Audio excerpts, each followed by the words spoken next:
Lecture number 79।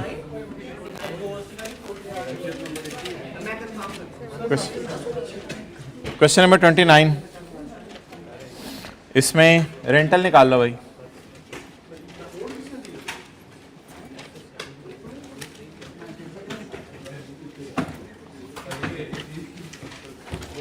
Rental निकालने, rental.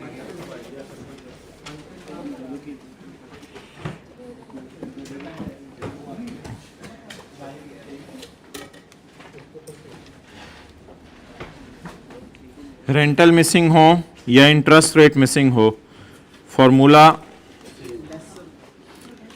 यही रहेगा, fair value plus IDC of lessor is equal to present value of lease payments plus present value of UGRB. जल्दी करें।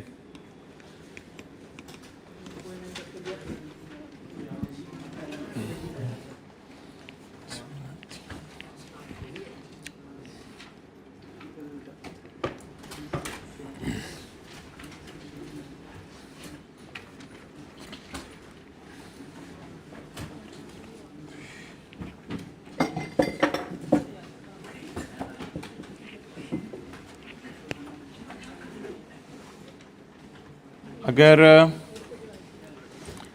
Rate per annum है तो आपको पता है रेट को पहले क्वार्टरली करना पड़ेगा। रेट को जब क्वार्टरली करेंगे फिर ही सवाल हो सकेगा। तो रेट को क्वार्टरली करने का तरीका ये होता है कि 8% इंटू 3/12 या 8% इंटू 1/4, जो आपको आसान लग रहा है। 8% इंटू 1/4 या 8% इंटू 3/12 क्या आ गया? 2%। तो क्वार्टरली रेट क्या निकल आया? 2%। Quarterly rate 2%। चलें जी, फेयर वैल्यू सवाल में गिवन है 112080। लेसर की आईडीसी सवाल में गिवन नहीं है। डाउन पेमेंट क्या सवाल में है या नहीं है? नहीं है। रेंटल, रेंटल आपके असल में ना देखिएगा जरा एडवांस में है रेंटल। तो मुझे ये बताएं, एक साल में कितने क्वार्टर आते हैं? 4। एक साल में कितने क्वार्टर आते हैं? 4। तो 2 सालों में कितने क्वार्टर आएंगे? 8। 8 में से एक तो पहला एडवांस वाला निकल गया, किराया, जिसको डिस्काउंट नहीं करना। तो x यानी कि पहला किराया, फिर बाकी 7 किरायों को डिस्काउंट करना है। यूजीआरबी 0 है, बाकी 7 किरायों को डिस्काउंट करना है। x इंटू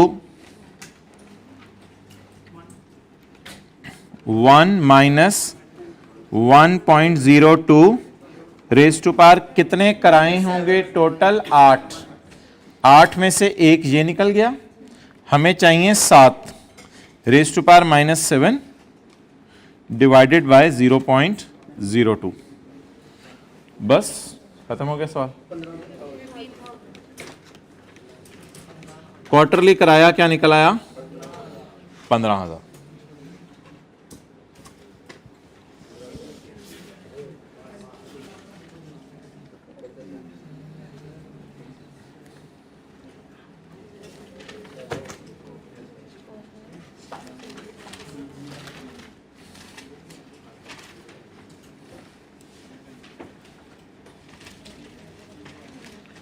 अच्छा, क्लियर? ये ना पहला वाला जो किराया है ये वो है, एडवांस का सवाल है ना। और अगर एरियर का सवाल होता तो फिर इस x को मैं ना लिखता, इधर रेज़ टू पावर -8 लिख देता।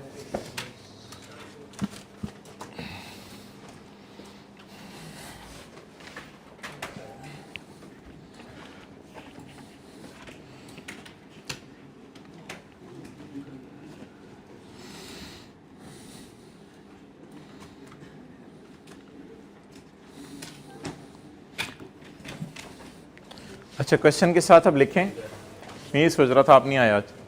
क्वेश्चन के साथ लिखें या क्वेश्चन 29 के साथ कि क्वार्टरली रेंटल चाहिए, इसलिए रेट भी क्वार्टरली यूज किया है। क्वार्टरली रेंटल चाहिए इसलिए रेट भी क्वार्टरली यूज किया है।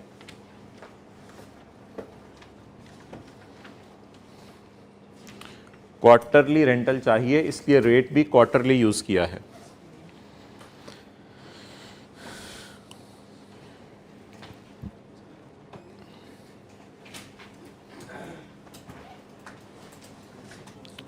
अच्छा जी, इधर आए क्वेश्चन 27 पे।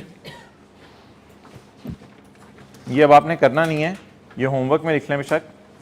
अच्छा, इसके होमवर्क ने बार बार मैं बोल रहा हूँ, बार बार बोल रहा हूँ, हिट एंड ट्रायल मेथड से हुए में है। हिट एंड ट्रायल होता है रेट डाल के ट्राई करना कब इक्वेशन मैच करे। तो हिट एंड ट्रायल को आपने नहीं करना, आपको कैलकुलेटर पे निकालना आता है।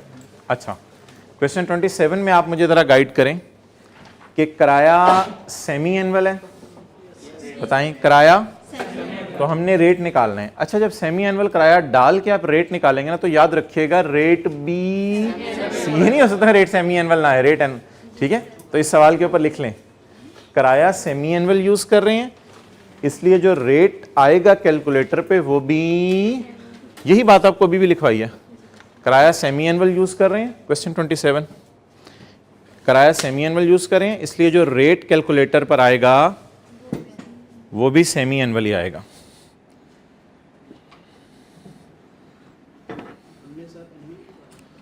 और वो जरूरी नहीं होती, आपने डिस्काउंटिंग उसी से करनी है, सेमी एनुअल से करनी होती है सेमी एनुअल के सवाल में। तो बस सेमी एनुअल आ गया तो काफी होगा।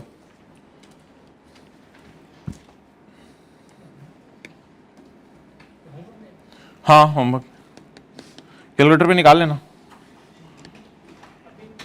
ये इनिशियल डिपॉजिट डाउन पेमेंट होती है, डाउन पेमेंट होती है। अभी और कुछ काम करने हैं।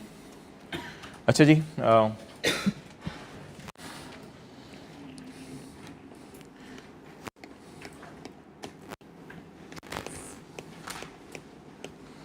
यार जो लेसी होता है नॉर्मल वाला, यानी शॉर्ट टर्म लीज की बात नहीं करा, शॉर्ट टर्म लीज की बात नहीं करा, लो वैल्यू एसेट की बात नहीं करा। कौन सा वाला लेसी? नॉर्मल वाला।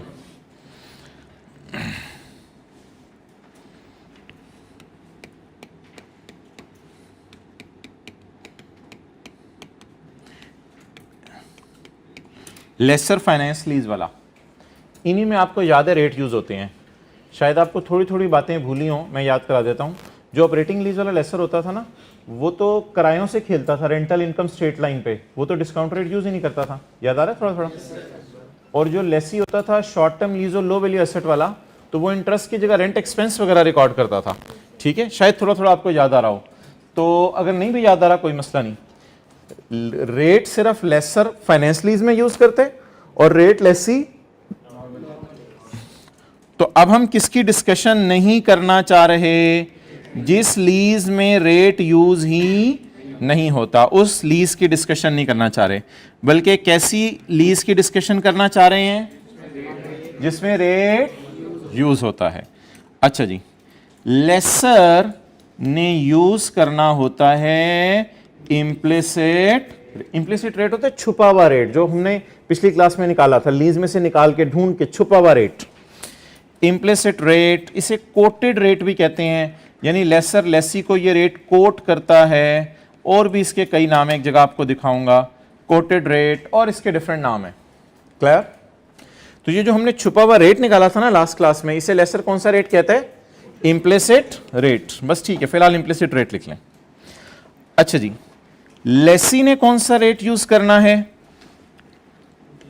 Lesi will also use, lessee will also use lessors, बोले बोले बोले, लेसर्स इम्प्लिसिट रेट। असल में ना लेसर को लेसी को बता देना चाहिए कि मेरा रेट क्या है, इंटरेस्ट रेट। वो छुपा हुआ लेसर निकाल लेते हैं डेटे से, तो लेसर को भी लेसी को बता देना चाहिए। अगर आपको चाबी मिल गई है लेसर को ताला खोलने वाली, तो लेसी से ना छुपाए तो बेहतर है।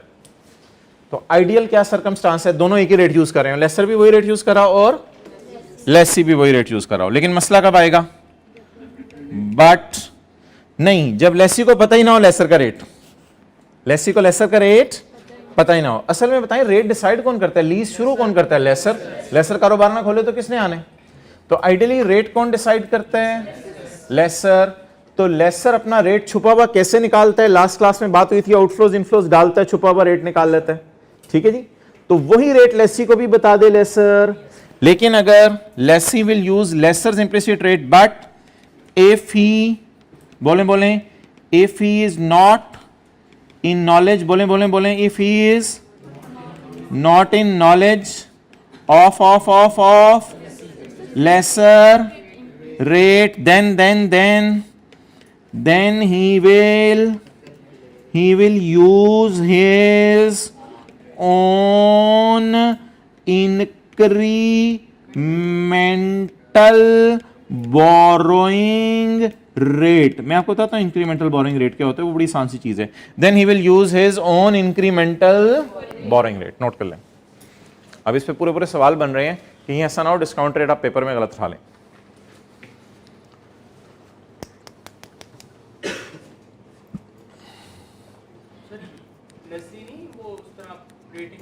नहीं, लेसी को एसेट की फेयर वैल्यू नहीं पता होती, लेसर ने कितने का खरीदा है। लेसी को अक्सर ये भी नहीं पता होता कि लेसर की आईडीसी कितनी है, और लेसी को लेसर की यूजीआरबी भी नहीं पता होती।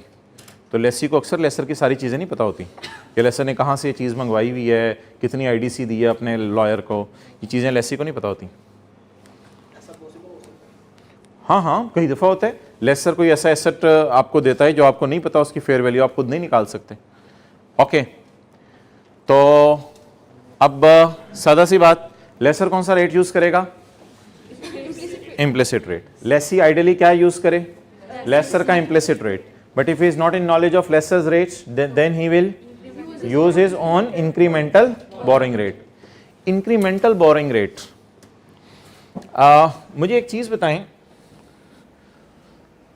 आप एक चीज दुकानदार से खरीदें, फिर अगली खरीदें, फिर अगली खरीदें, आपको डिस्काउंट मिलता रहता है ना कई दफा, लेकिन लोन में ऐसा नहीं होता।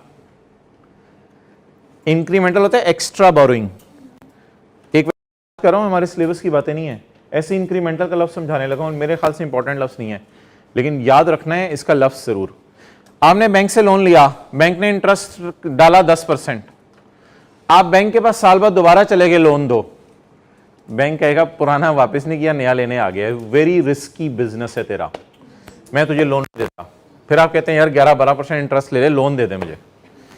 तो बैंक्स में अगर आप लोन बार बार लेने जाएं और पुराने लोन वापस ना कर रहे हो और लोन बार बार लेने जा रहे हो, तो इंटरेस्ट वो बैंक बढ़ाता रहता है, ठीक है जी।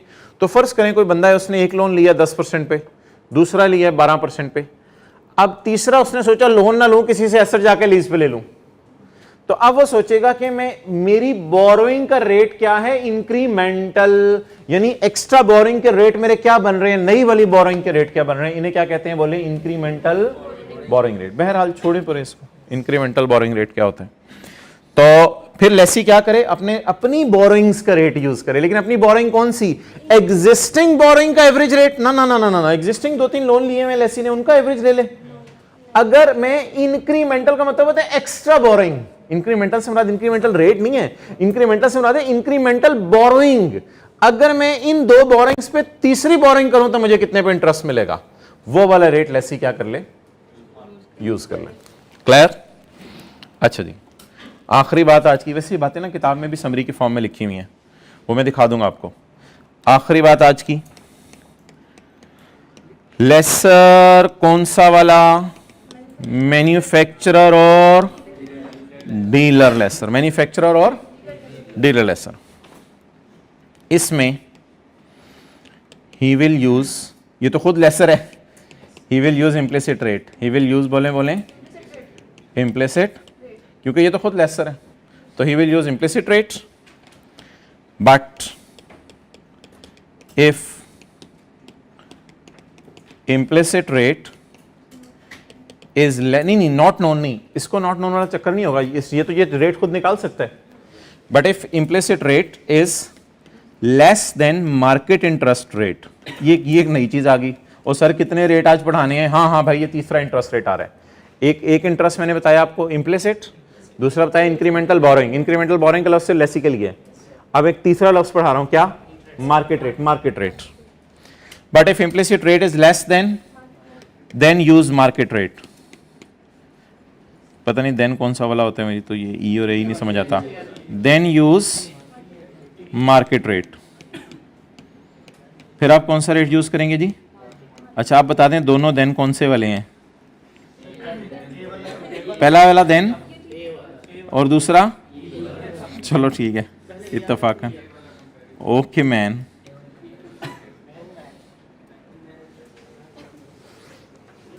अपने हाथ से लिखें जरा, किताब में लिखा हुआ है लेकिन अपने हाथ से लिखें जी। हाँ,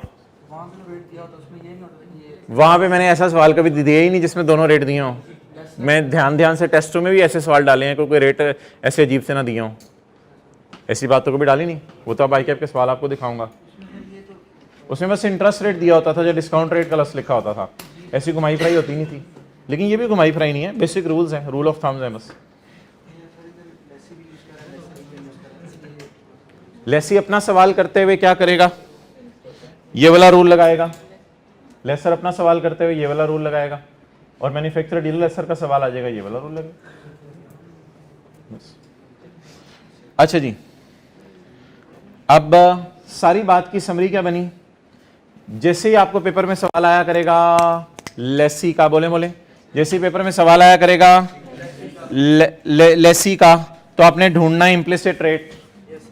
ना मिले तो उसका इंक्रीमेंटल बोरोइंग रेट, या सवाल बता दे कि लेसी को लेसर का रेट नहीं पता तो इंक्रीमेंटल बोरोइंग रेट। लेसर का सवाल जब भी आया करेगा financially is normal. Financially is normal, ये नॉर्मल है, ये बैंक वगैरह है, ये बैंक वगैरह है, यानी नॉर्मल लेसर है, मैन्युफैक्चरर डीलर नहीं है, सिंपल लेसर है। ठीक है, नॉर्मल सिंपल लेसर है। तो ये कौन सा रेट यूज करेगा? Implicit rate. लेकिन अगर मैन्युफैक्चरर डीलर लेसर हो तो वो इम्प्लिसिट रेट यूज करेगा। लेकिन अगर इम्प्लिसिट रेट मार्केट रेट से, तो फिर मार्केट रेट यूज करेगा। चलें जी, एमसीक्यू नंबर 17। बस छोटे छोटे सवाल आज करने हैं। MCQ number 17।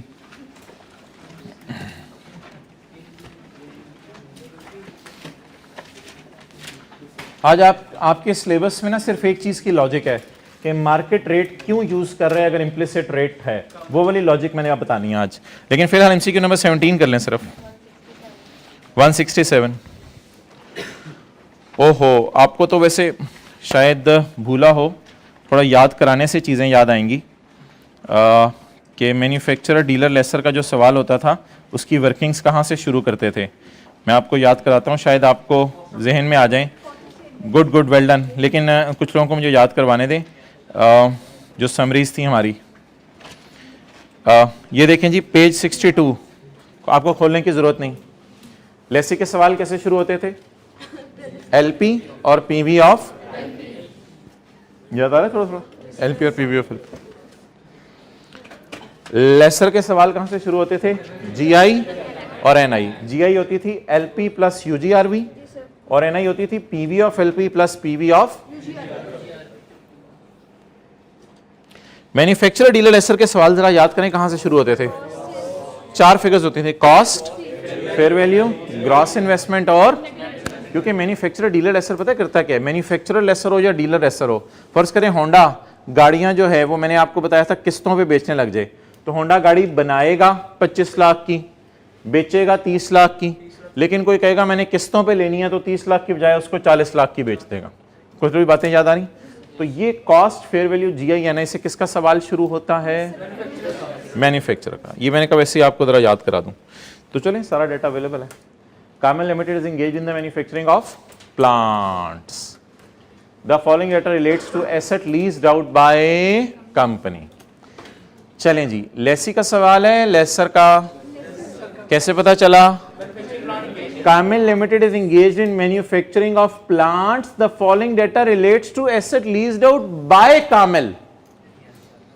तो लीज भी कर रहा है और मैन्युफैक्चरिंग भी कर रहा है। अच्छा, अगर ऐसे सवाल लिखा होता Kamil limited is engaged in manufacturing of cars, full stop, मिसाल के तौर पे the following data relates to asset obtained on lease, फिर ये लेसी का सवाल होता है। लेसी में तो मैन्युफैक्चरर वाला चक्कर नहीं होता ना, ये मैन्युफैक्चरर डीलर वाला चक्कर सिर्फ किस में होता है? तो बता दे कैसे पता चल रहा है लेसर है, लीज्ड आउट ना, मैन्युफैक्चरर से पता नहीं चल रहा। कैसे पता चल रहा है लेसर है? Leased out by company. ये कैसे पता चला है बैंक नहीं है, मैन्युफैक्चरर लेसर है? इसका मतलब है कुछ लोगों को पैसों पे चीजें बेचता होगा और कुछ लोगों को लीज पे चीजें बेचता होगा। अब डेटा देख लें क्या है। Cost, sale price, instalment, lease term, UGRV, IDC, rate of interest, quoted. The low rate is quoted to attract customer. Low rate इसने लगाया ताकि कस्टमर मेरे पास अट्रैक्ट हो। हाउएवर मार्केट में रेट कितने? कोटेड रेट मैंने आपको क्या बताया, किस रेट का एक और नाम है? Implicit rate. इम्प्लिसिट रेट कितना? 4%। क्लियर?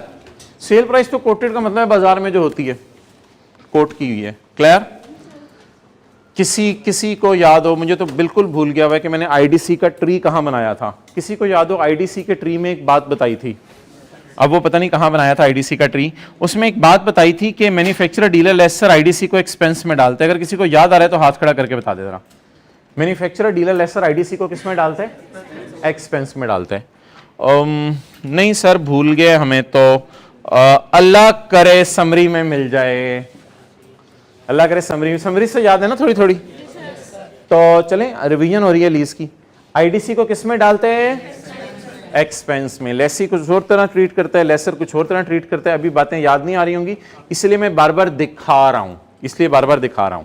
तो बताएं जी, मैन्युफैक्चरर, डीलर, लेसर के बारे में जो बातें हमें भूली हुई थी याद करें। Cost, fair value, GI, NI. और आईडीसी को किस में डालते हैं? ये दो बातें आपकी तरफ से, एक बात मेरी तरफ से।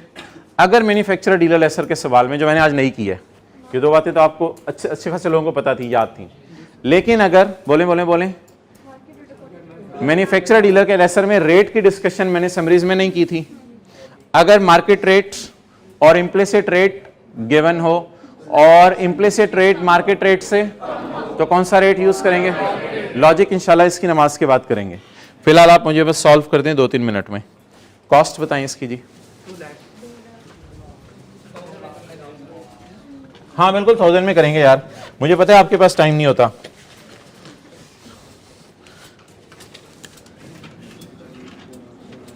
वर्किंग जी, और भी कुछ बातें करनी है आपने कर लो। कॉस्ट, फेयर वैल्यू करें। अच्छी रिवीजन हो रही है, वैसे नॉर्मल सवालों की भी रिवीजन हो जाएगी। कितना? वैसे तो हम टाइम ज़ाया करें अब जी, तो बस ये छोटा सा कॉन्सेप्ट ही देना था, पता नहीं सवाल क्यों शुरू कर दिया हमने। Instalment at end of each year, number of years 7। Normal manufacture, dealer, lessor का सवाल हो रहा है। यूजीआरवी 2000। इनिशियल डायरेक्ट कॉस्ट को किस में डालना है? एक्सपेंस में। चलें जी, gross investment is equal to lease payment plus UGRV. आप दोनों थोड़ा सा साइड पे हो जाएं, हो सकता है इससे समझने में आसानी हो जाए। चलें जी। अच्छा भाई, डाउन पेमेंट सवाल में है, रेंटल तो सवाल में होते ही हैं, रेंटल के बगैर तो सवाल होना ही नहीं। इंस्टॉलमेंट्स, जीआरवी सवाल में है नहीं। डाउन पेमेंट, रेंटल और जीआरवी को जमा करते हैं, ना डाउन पेमेंट है ना भाई, भूली तो नहीं हुई बातें। ये ग्रॉस इन्वेस्टमेंट क्या होती है? Down payment plus rental plus GRV plus UGRV. ठीक है, मैंने कहा भूली हो तो देख लें। डाउन, चलें ठीक है। कोई डाउन पेमेंट सवाल में गिवन है नहीं, 0, ऐसे ही समझने के लिए लिख रहा हूं, वैसे को लिखना जरूरी नहीं। और क्या सवाल में रेंटल गिवन है? कितना रेंटल है? कितने साल?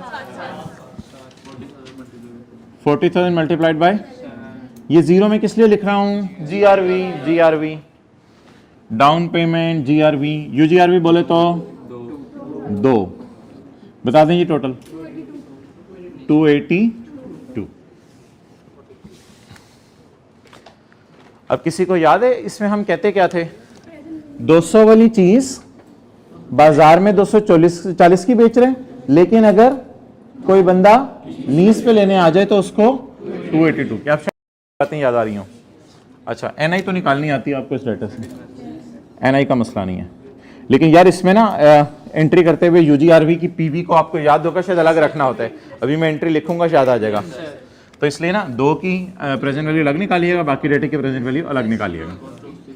एनआई 40 इंटू 1 माइनस, हाँ जो भाई लेट आए हैं, हमने पढ़ा है मैन्युफैक्चरर डीलर लेसर के सवाल में, अगर बोले अगर इम्प्लिसिट रेट जिसका नाम कोटेड रेट भी होता है और मार्केट रेट दोनों दिया हो और इम्प्लिसिट रेट मार्केट रेट से कम हो तो मार्केट रेट यूज करना है। भी ऐसी बात ना करो, बात आपकी बिल्कुल ठीक है।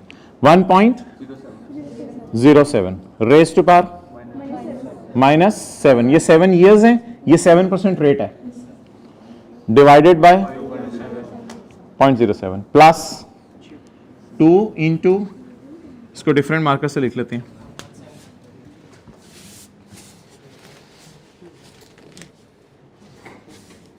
शायद यूजीआरवी हम रहने दें, शायद यूजीआरवी हम रेड मार्कर से लिखा करते थे। ओके, अब जी 2 into 1 point raise to power -7। चलिए जी, ब्लैक वाले का अलग टोटल बता दें और रेड वाले का अलग। 216.8 है तो 217 कर दो। ये टोटल नहीं लेना ना भाई, 215। जरा कोई सोल्यूशन पे ऐसे जरा नजर मार ले जैसे किस तरह हुआ है उसी तरह रहे, ताकि वैसे कोई हरज नहीं है, हम जैसे मर्जी करें। 215.7 तो फिर राउंड ओके 216 सारे ही चले गए सोल्यूशन में, आ जाए वापस प्लस 1। इसका 1 पॉइंट कुछ आ रहा होगा ना, 1.245, उसको राउंड करके 1, तो टोटल 217 हो गया, 217 हो गया। इसको इधर लिख दे टोटल को, 217 डन।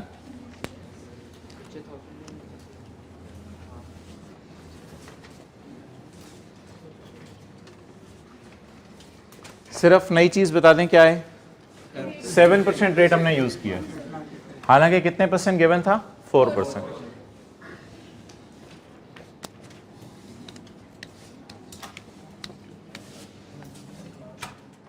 चलो भाई, हमें तो एंट्री भी भूल गई होगी, लेकिन अल्लाह का शुक्र है ये पेज अवेलेबल है हमारे पास। जिन दिनों रिवीजन करने बैठेंगे एक दफा इस पेज पे नजर मार लेंगे। ये पेज नंबर है 64, इसकी इंपॉर्टेंस का अंदाजा हो रहा है आपको। अच्छा, पेज नंबर 64, क्या क्या नजर मारी हमने, कॉस्ट, फेयर वैल्यू, GINS से सवाल शुरू करते हैं और IDC को किस में डालते हैं, एक्सपेंस में डालते हैं। और एक और चीज हमने नजर मारी अभी, जर्नल एंट्री क्या होती है। किसी को याद आ रहा हो, काफी लंबी सी इसकी जर्नल एंट्री होती थी, समझाने में तकरीबन आधा पौना घंटा लगा था।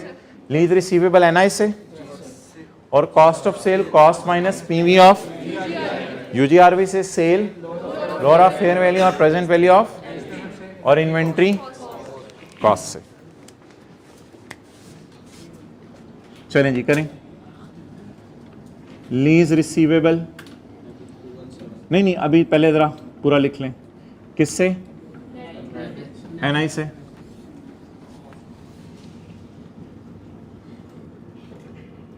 लीज रिसीवेबल NI से। आगे बोले जी कॉस्ट किस पे, cost minus present value of UGRV। मेरे पास ब्लू मार्कर इसलिए यूज कर रहा हूं, वो खत्म हो गया, दूसरा सही नहीं चल रहा। Sale lower of fair value और present value of lease payment, और इन्वेंट्री, ये तो पड़ी भी कॉस्ट पे होती है इसलिए क्रेडिट भी कॉस्ट से ही होती है। चलें एंट्री करते हैं आप लोग खुद ही।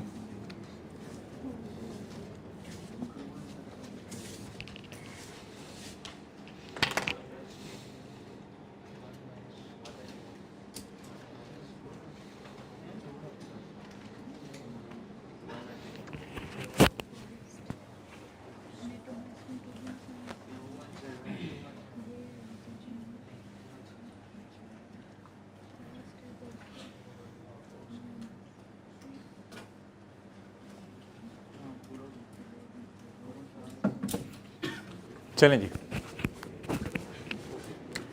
हो गया जी। NI ये मैं एक लाइन खींच देता हूं, दिस इज मेरे भाई NI 217 cost minus PV of UGRV, cost minus PV of what is cost 200, PV of UGRV 1, 200 minus comes to 1. Fair value और PV of LP, fair value और PV ऑफ LP, लोअर 216. इसी time निकाल के इस तरह की बड़ी बात। अच्छा जी 216 इन्वेंट्री कॉस्ट पे चेक कर लें, टैली हो रही है एंट्री। चलें जी, बस जबरदस्त। ये एंट्री किस दिन होगी जी? पाजन मगरिब बगी होगी, चुप करो। अच्छा जी, यकम नहीं लिखी हुई, मेरे ख्याल से तो लिखी हुई है, यकम जनवरी 11। अच्छा यार, चीजें तो आपको भूली पड़ी हैं, इसलिए अगली एंट्री भी कर लेते हैं। नहीं कोई नहीं, इसलिए तो साथ खोल के बता रहा हूं आपको। तो इसलिए आईडीसी की भी एंट्री कर दें मोहतरम, आईडीसी की भी भूली पड़ी है 1000 रुपए की। एक्सपेंस डेबिट कैश क्रेडिट, यकम जनवरी 11 आईडीसी की एंट्री सेलिंग एक्सपेंसेस में जाती है ये, एक्सपेंस डेबिट कैश क्रेडिट। बोले तो ये भी लकीली एक ही आई। ओके, और अगली एंट्रीज नॉर्मल तरीके से वो अमोर्टाइजेशन शेड्यूल आपको पता है NI से शुरू होगा, NI से शुरू होगा, और वो अगली एंट्री उसी तरह होती है। क्या एंट्री होती है? कैश डेबिट, रेंटल एडवांस में है, एरियर में है? एरियर में है, तो अगली एंट्री उसी तरह। वो अमोर्टाइजेशन शेड्यूल मैं नहीं बना रहा। Cash debit, lease receivable credit और इंटरेस्ट इनकम क्रेडिट। तो ये बस आप लिख लें, बाकी तो सवाल उसी तरह। चलें जी,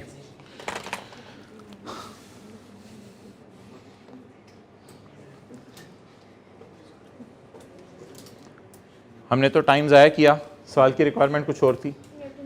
सवाल की रिक्वायरमेंट क्या थी? Net investment. किस दिन मोहतरम?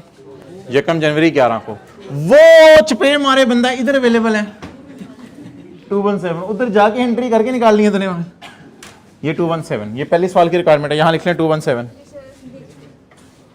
और यार अगला डेटा भी उसने वही दे दिया है, अगला डेटा भी ना उसने वही दे दिया सारा, लेकिन सवाल की रिक्वायरमेंट बदल दी है।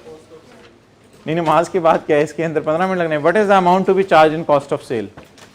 कॉस्ट ऑफ सेल में कितना जाना है? अच्छा, इसमें ना बच्चे गलती करते हैं, कॉस्ट ऑफ सेल में ना ये ले जाते हैं ना यार, ये तो नहीं करना। कॉस्ट ऑफ सेल में तो ये नहीं लेके जाना, वो कॉस्ट तो नहीं पूछ रहा, कॉस्ट ऑफ सेल पूछ रहे। तो कॉस्ट ऑफ सेल बता दें कितनी है। ये गलत है, एक मिनट, इसको मैंने कॉस्ट ऑफ सेल लिखना चाहिए था मुझे। COS, it is cost of sale, क्योंकि सेल और कॉस्ट ऑफ सेल फिर P&L में जाके GP आता है ना, GP आता है। चलो जी, ओवर करो थोड़ी देर के लिए।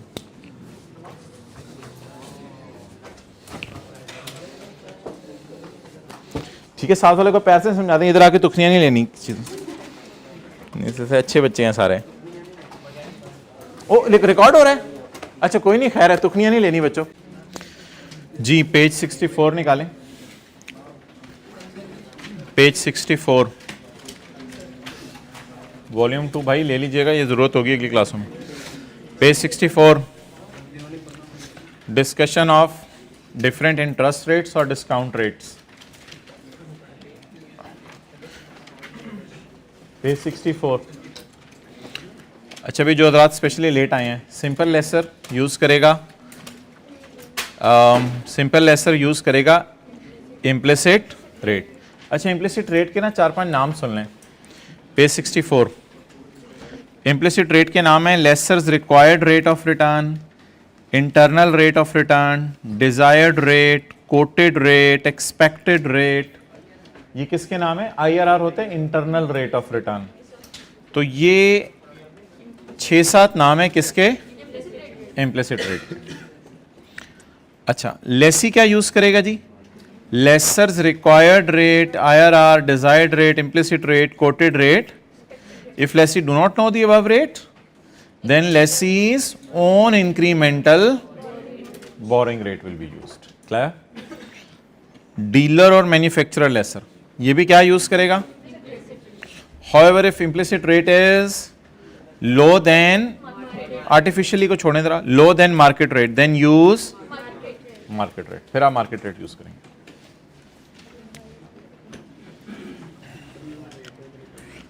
छोटे छोटे सवाल करें आज. क्वेश्चन बैंक का क्वेश्चन 9.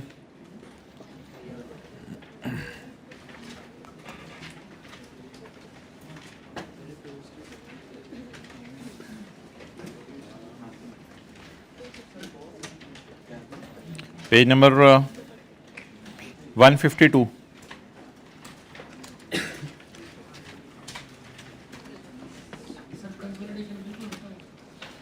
बिल्कुल तो यार कोई भी चीज खत्म नहीं हुई.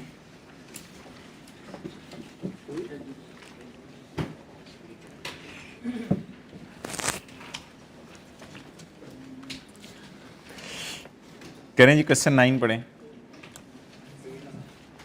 Page number 152.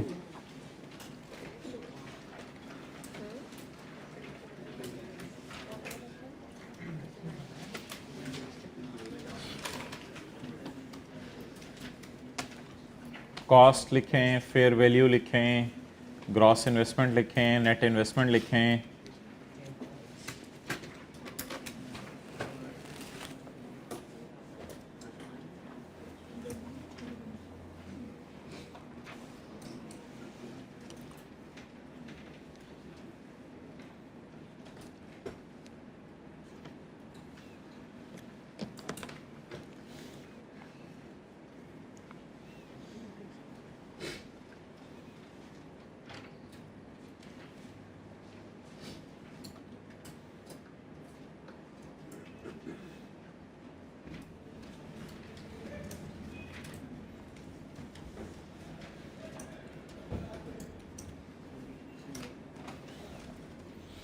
यार ना पहना कर, ऐसे से कितनी दफा मना किया है. अच्छा,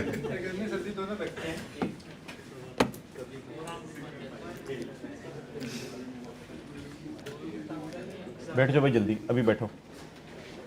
इंतजार हो रहा था, बैठो जरा, बैठो बैठो. अच्छा मोहतरम, भाई भाई भाई भाई छोड़ दो, अब इंतजार हो रहा था. क्वेश्चन नंबर 9, क्वेश्चन बैंक का क्वेश्चन. ना ना ना, बातें नहीं अब. 152 पेज पे. अच्छा मोहतरम, क्वेश्चन नंबर 9 जो है भाई, सारे काम इस वक्त छोड़ो, इधर देखो. क्वेश्चन नंबर 9 में भाई ये ना समझ लीजिएगा सर, 3 किस्म के डिस्काउंट रेट दे दिए. हमारे दिमाग की तो दही बन गई है. तो ये 3 किस्म के डिस्काउंट रेट नहीं है. आज थोड़ा सा अंडरस्टैंड कीजिएगा कि बड़ी एक सादा सी बात करने लगा हूँ प्रैक्टिकल लाइफ की. डीलर लेसर होता कौन है, ये थोड़ा सा अंडरस्टैंड आपने करना है. डीलर लेसर होता कौन है. ये अक्सर आपने देखा होगा कि मिसाल के तौर पे चिंची है, तो यामाहा वालों ने, फ़र्ज़ करें यामाहा वालों ने चिंची बनाया, तो अब वो यामाहा के शोरूम से मिलेगा 50,000 का. यामाहा मैन्युफैक्चरर है, अपने शोरूम पे देगा 50,000 का. अब गली मोहल्लों के अंदर अगर आप जाएं तो वहाँ भी चिंची की कई दुकानें आपको मिलेंगी, बहुत कम मिलेंगी लेकिन मिलेंगी. गली मोहल्लों में चिंची की दुकानें बन गई. वो यामाहा मैन्युफैक्चरर ने नहीं बनाई, वो बनाई हैं डीलर्स ने. यामाहा वालों के पास गए और इनको कहा पतोकी में हमें अपनी डीलरशिप दे दें. यामाहा वालों ने कहा ठीक है, हमारे चिंकी तुम लोग वहाँ भी बेचो. इधर देखो सुनो, फिर यामाहा वालों के पास गए, आप हमें जो है वो लाहौर के अंदर जो है मजंग के अंदर अपनी डीलरशिप दे दें. तो गली मोहल्लों में डीलर डीलर डीलर बनते रहे. अब एक बार याद रखिएगा, बड़ी इंपॉर्टेंट बात है, मैन्युफैक्चरर अपने शोरूम पर अगर चिंची 50,000 का बेचता है तो डीलर भी अपने शोरूम पे 50,000 का ही बेचेगा. द रीज़न इज़, वरना कस्टमर जाके वहाँ से ले लेगा जहाँ से सस्ता है. तो अब डीलर क्या करता है, डीलर डील करता है, सिर्फ खरीद के बेचता है, वो मैन्युफैक्चर नहीं करता. तो मिसाल एक दे रहा हूं, यामाहा है, वो चिंची बना रहे हैं, तो फर्ज करें पाकिस्तान में वो कहते हैं जी हमारे सिर्फ 10 शोरूम है, वहां से आपको जो है वो 50,000 का मिल जाएगा। एक डीलर गया और डीलर ने जाके यामाहा वालों से बात की, यार मुझे थोड़ा थोड़ा डिस्काउंट करके दें, थोड़ा ज़रा डिस्काउंट करके 50,000 का ना मुझे दें, मुझे कोई 48,000 का दे दें, मुझे कुछ 45,000 का दे दें, थोड़ा डिस्काउंट करके मुझे दे दें, मैं वो खरीद लेता हूं, मैं खरीद लेता हूं, कॉस्ट बन जाएगी वो डीलर की, और मैं बेचूंगा इंशाल्लाह 50,000 का ही फेयर वैल्यू, मैं बेचूंगा 50,000 की, क्योंकि आप भी अपने शोरूम पे 50,000 का बेच रहे हैं, मैं भी बेच रहा हूं 50,000 का। तो ये मोहतरम डीलर्स जो है ना, डीलर्स, इनके पास चीजें आसमानों से नहीं आती, डीलर्स को भी किसी के पास जाके चीजें खरीदनी पड़ती हैं। अब इस बात को अगर आप जहन में रखते हैं तो अब जरा पढ़िएगा, on 1 January 15 a motor dealer, उसी तरह चिंची डीलर समझ लें, चिंची का कोई डीलर है, एक्वायर्स चिंचीज of a particular model from a manufacturer, उसने किससे खरीदी है चीजें? मैन्युफैक्चरर से, फॉर 21,000, फॉर 21,000, समझिएगा, फॉर उसको 21 दिए, at 20% discount on retail price of 26। वो अपने शोरूम पे मैन्युफैक्चरर कितने का बेच रहा था, इसने 20% डिस्काउंट लगा के कितने के लिए? तो मोहतरम ये 20% डिस्काउंट हमारे किसी काम का नहीं है, सवाल वाले शहजादे ने दोनों फिगर्स दे दिए, तो 20% डिस्काउंट हमारे किसी काम का नहीं है। बहरहाल मुझे ये बता दें कि 26,250 का चिंची मिल रहा है यामाहा के शोरूम पे। कोई डीलर गया, डीलर ने उससे जाके कहा यार मैंने मजंग के अंदर डीलरशिप खोलनी है, यार मुझे कुछ डिस्काउंट दे, यार मुझे डिस्काउंट मान जा, यार डिस्काउंट पे दे दे मुझे, मैं तेरे से 50 रिक्शे इकट्ठे उठा लेता हूं। उसने कहा चल यार तुझे 20% डिस्काउंट देता हूं। तो 26,250 पे 20 लगाएं, एग्जैक्ट 26,250 पे 20%, 5 to। अब इस डिस्काउंट का कुछ करना नहीं है, मेरी बस कॉस्ट बताएं, I am dealer, step in the shoes of dealer, 21,000। अब डाटा आप चेंज करवाने लग जाए, डाटा चेंज करवाने लगे, कॉस्ट कितनी आ गई जी? 200 की जगह 21,000। अच्छा जी, fair value 26,250।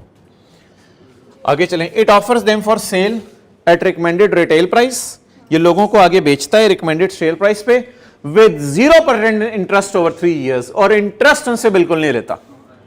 Provided 3 annual payments of 8750 are made, कोई इंटरेस्ट नहीं ले रहा और लोगों को लीज पे चीजें दिए जा रहे हैं। अजीब बंदा है, चले मर्जी उसकी, अट्रैक्ट कर रहा होगा कस्टमर्स को, made in advance. The market में रेट कितना चल रहा है? अब मुझे ये बताएं, ये बंदा तो डिस्काउंट देते देते इस एमसीक्यू में 4% पे चला गया था, यानी इस बंदे ने जो लोगों को जब डिस्काउंट नहीं, सॉरी, इस बंदे ने जब इंटरेस्ट कम लेना शुरू किया तो 4% तक चला गया था, लेकिन इसने तो हद ही कर दी, ये तो मार्केट में 8% रेट है, ये किस पे चला गया? और इससे पहले वाला जो एमसीक्यू नंबर 17 था उसमें मार्केट में कितना रेट था? 7%, और वो कम करते करते करते करते करते कितने पे चला गया था? 4% पे चला गया था। और इस सवाल में मार्केट का रेट 8%, और ये फाइनेंस कितना ले रहा है अगले से, फाइनेंस या इंटरेस्ट? 0। लेकिन यार हमें 0 की टेंशन नहीं, हमने तो किस पे कैलकुलेट करना है?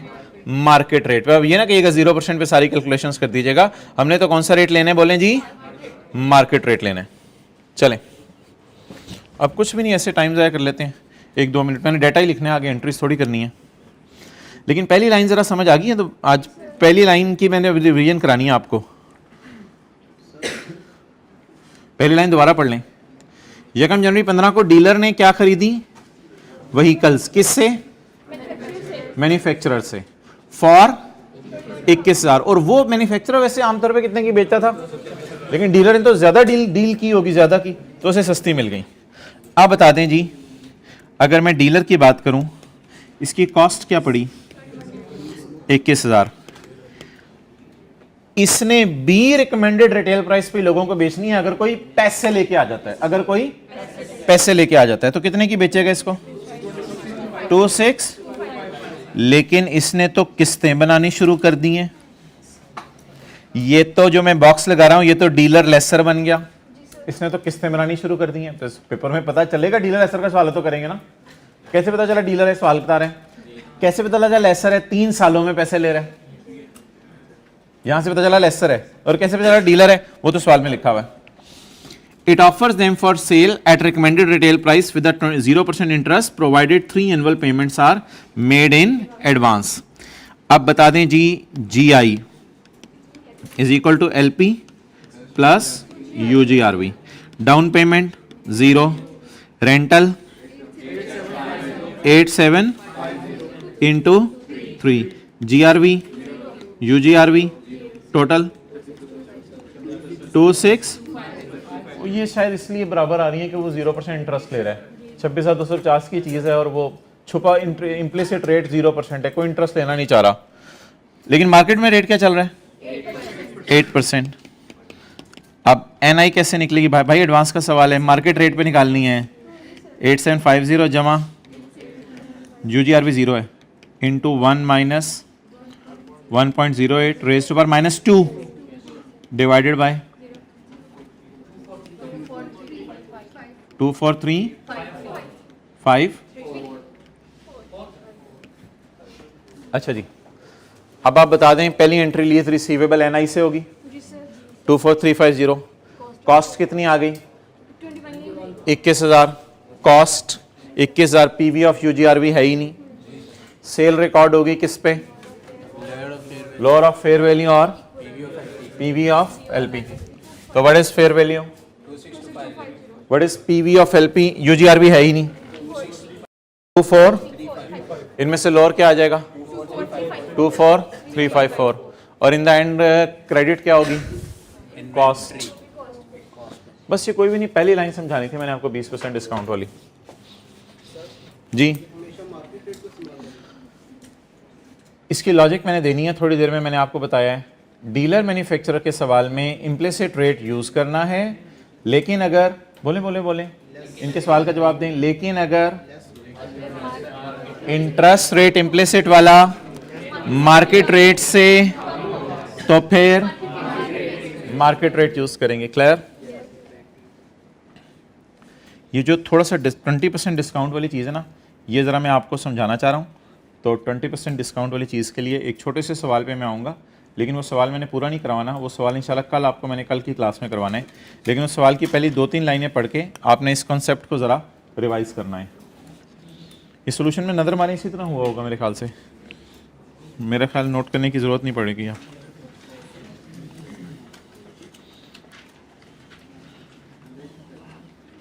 हाँ ठीक है, लिखा हुआ है, सब कुछ लिखा हुआ है यार। कॉस्ट भी, फेयर वैल्यू भी, एंड GI नहीं निकली हुई, बस GI नहीं निकली हुई, NI निकली हुई है। पास्ट पेपर शालीमार वाले क्वेश्चन की सिर्फ पहली 2 लाइनें मुझे करके बता दें, कॉस्ट क्या, फेयर वैल्यू क्या है। पास्ट पेपर शालीमार, जो चीज़ें अभी क्लास में कर रहे हैं ना, तो साथ साथ इधर ही रिवाइज कर लें ताकि घर में मसला ना हो। कौन सा क्वेश्चन बन रहा है? क्वेश्चन नंबर 10 स्क्वायर वाला, मादरत, पेज 126।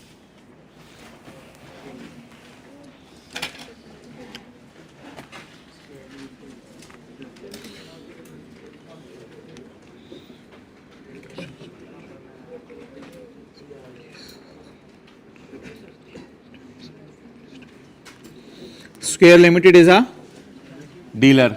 इसके साथ वो लिख लेना, क्वेश्चन बैंक का क्वेश्चन 9 अभी करके आए हैं। Square limited is a dealer of electronic item. समझ आ गई? अच्छा, आज मेरे सवाल का जवाब दें, पेज 126। पियो आप लोग तो चाय पियो ना।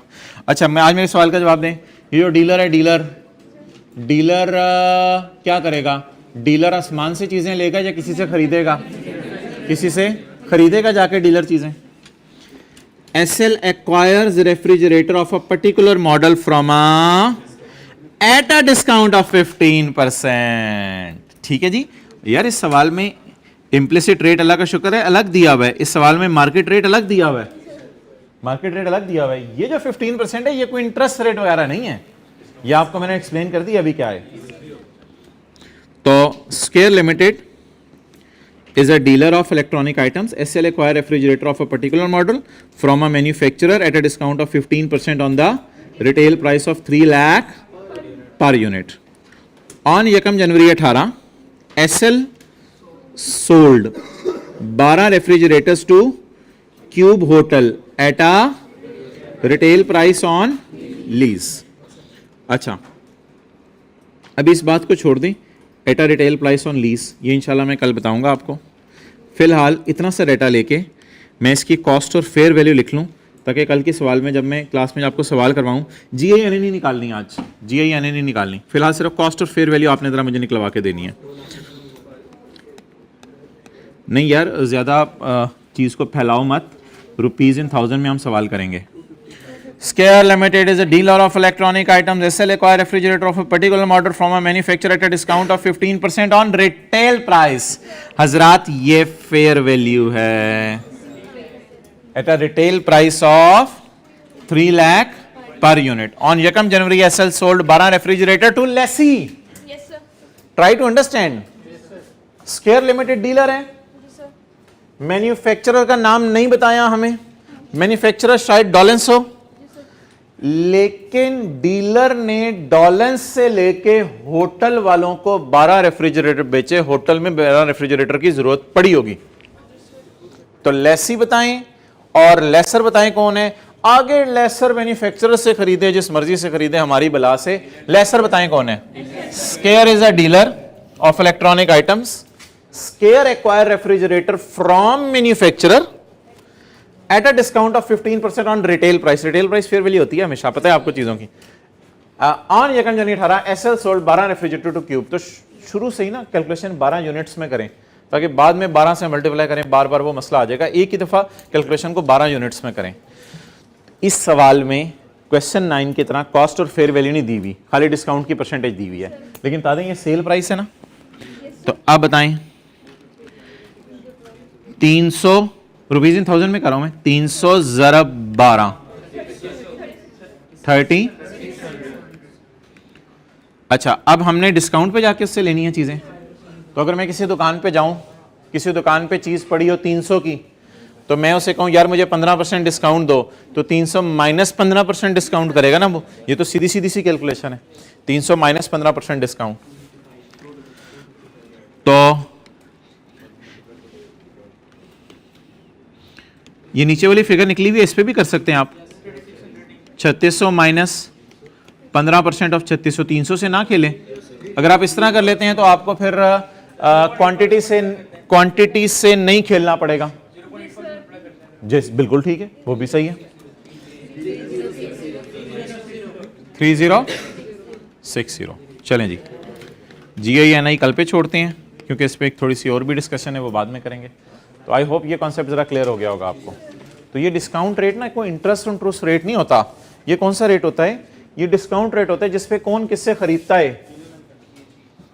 बोले बोले बोले,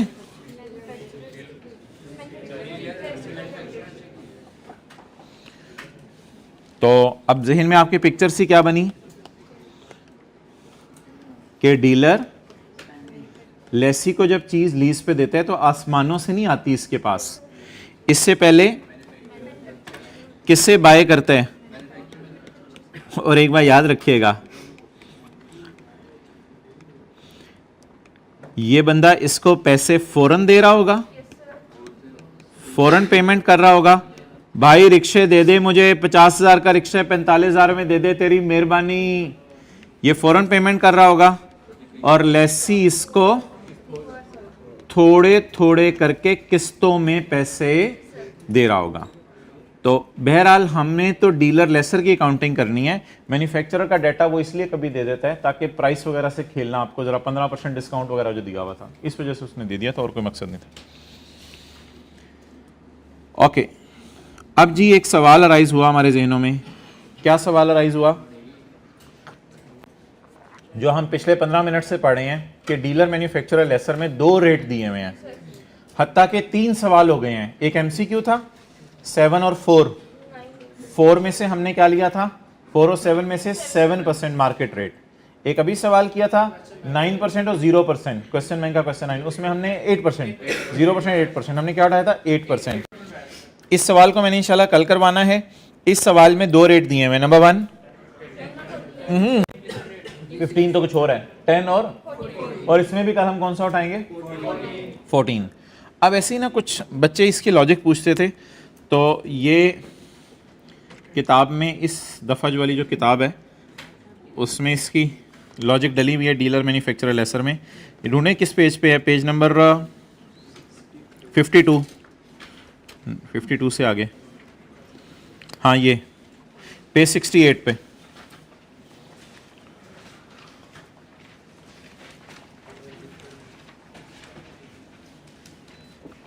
this discussion is out of scope समझ लें, बट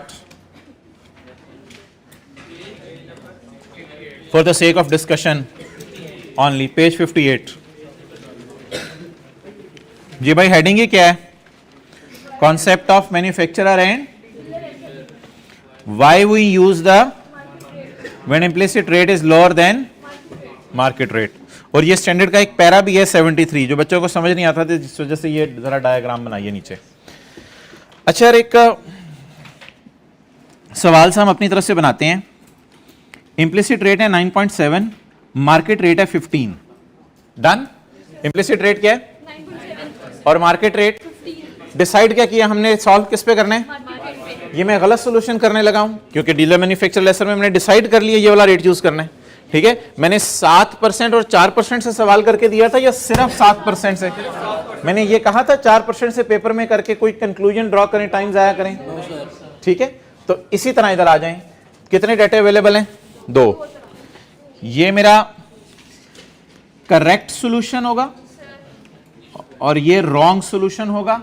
हम रॉन्ग सॉल्यूशन में देखते हैं क्या गलत नतीजा आया जिसकी वजह से स्टैंडर्ड को इस पे एतराज हुआ। इसके लिए एक चीज आपको लॉजिकली पता होनी चाहिए, इंटरेस्ट रेट कम कर देने से प्रेजेंट वैल्यू, इंटरेस्ट रेट कम कर देने से प्रेजेंट वैल्यू सेम तो नहीं रहती यार, सेम तो नहीं रहती। देखो ये आप इधर 7 की जगह 6% लिख दो तो यही जवाब आएगा, 7 की जगह 5 लिख दो यही जवाब आएगा, 7 की जगह 8 लिख दो यही जवाब आएगा। तो चेक कर लें बेशक आप, इंटरेस्ट रेट जो है वो आप जितना कम करते रहें, 6%, 2%, 1%, तो ये प्रेजेंट वैल्यू इंटरेस्ट रेट कम करने से प्रेजेंट वैल्यू बढ़ जाती है। जितना इंटरेस्ट रेट कम होगा, चेक करके देख लो यार, टाइम है, चेक करके देख लो। इधर 6% लिख के देख लो, डाटा यही मेरे पास अवेलेबल है, इसमें 6% लिख के देखो जरा, छोड़ो लीज लूज, वैसे ही 6% जरा लिख के देखो, इंटरेस्ट रेट कम करो जरा, 216 से ज्यादा आ रहा होगा देखना। एक वैसे सिंपल सी बात आपसे पूछ रहा हूं, इंटरेस्ट रेट कम होने से प्रेजेंट वैल्यू बढ़ जाएगी। तो ये कहीं रिलेशन लिख लेते हैं इस पेज पे, फिर डिस्कशन अगली शुरू करते हैं।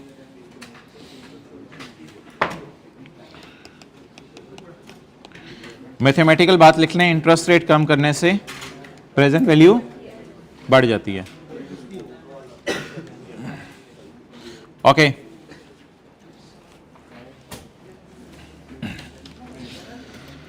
अच्छा यार, इधर देखें देखें देखें देखें, ये मैं आपके सामने गलत सॉल्यूशन छुपा रहा हूं, गलत सॉल्यूशन आपके सामने छुपा रहा हूं। कितनी फिगर्स चाहिए होती हैं डीलर मैन्युफैक्चरर लेसर के सवाल में? 4 figures, cost, fair value, GI, NI. फर्ज करें यार 50 रुपए की मैंने कोई चीज खरीदी है, जो बाजार में अगर फौरन कोई बंदा पैसे लेके आ जाए ना यार, बोल फौरन कोई पैसे लेके आ जाए, मैं इसे कितने की बेचता हूं? 80 की। लेकिन अगर कोई कहे मैंने किस्तों पे लेना है तो मैं 3 साल की किस्तें बना देता हूं 32 रुपए की, फिर बेचारे को 96 रुपए देने पड़ते हैं।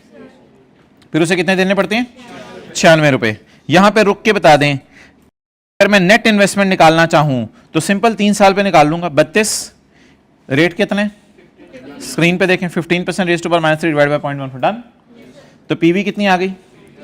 Actually it is NI now. Okay, impact on financial statements. Sale किस पे रिकॉर्ड होती है?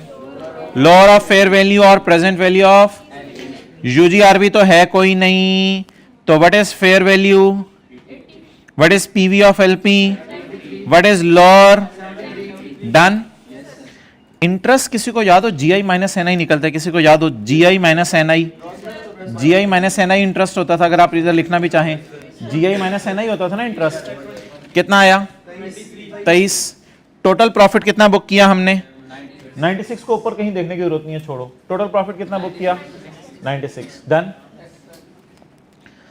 अच्छा ये तो मार्केट रेट है, लेकिन हमारा शहजादा लेसर कितना रेट चार्ज कर रहे हैं 9 अगर मैं खुदा ना खास्ता ये रेट यूज कर लेता मैन्युफैक्चरर डीलर लेसर के सवाल में, तो इंपैक्ट देखिएगा सेल और इंटरेस्ट पे क्या पड़ेगा।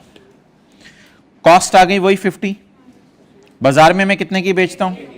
कोई बंदा मेरे पास आया कि मुझे 3 किस्तें बना दो 32 की, उसे कितने की बेचूंगा, लेकिन भाई अब मैं रेट कौन सा यूज करूंगा 9.7।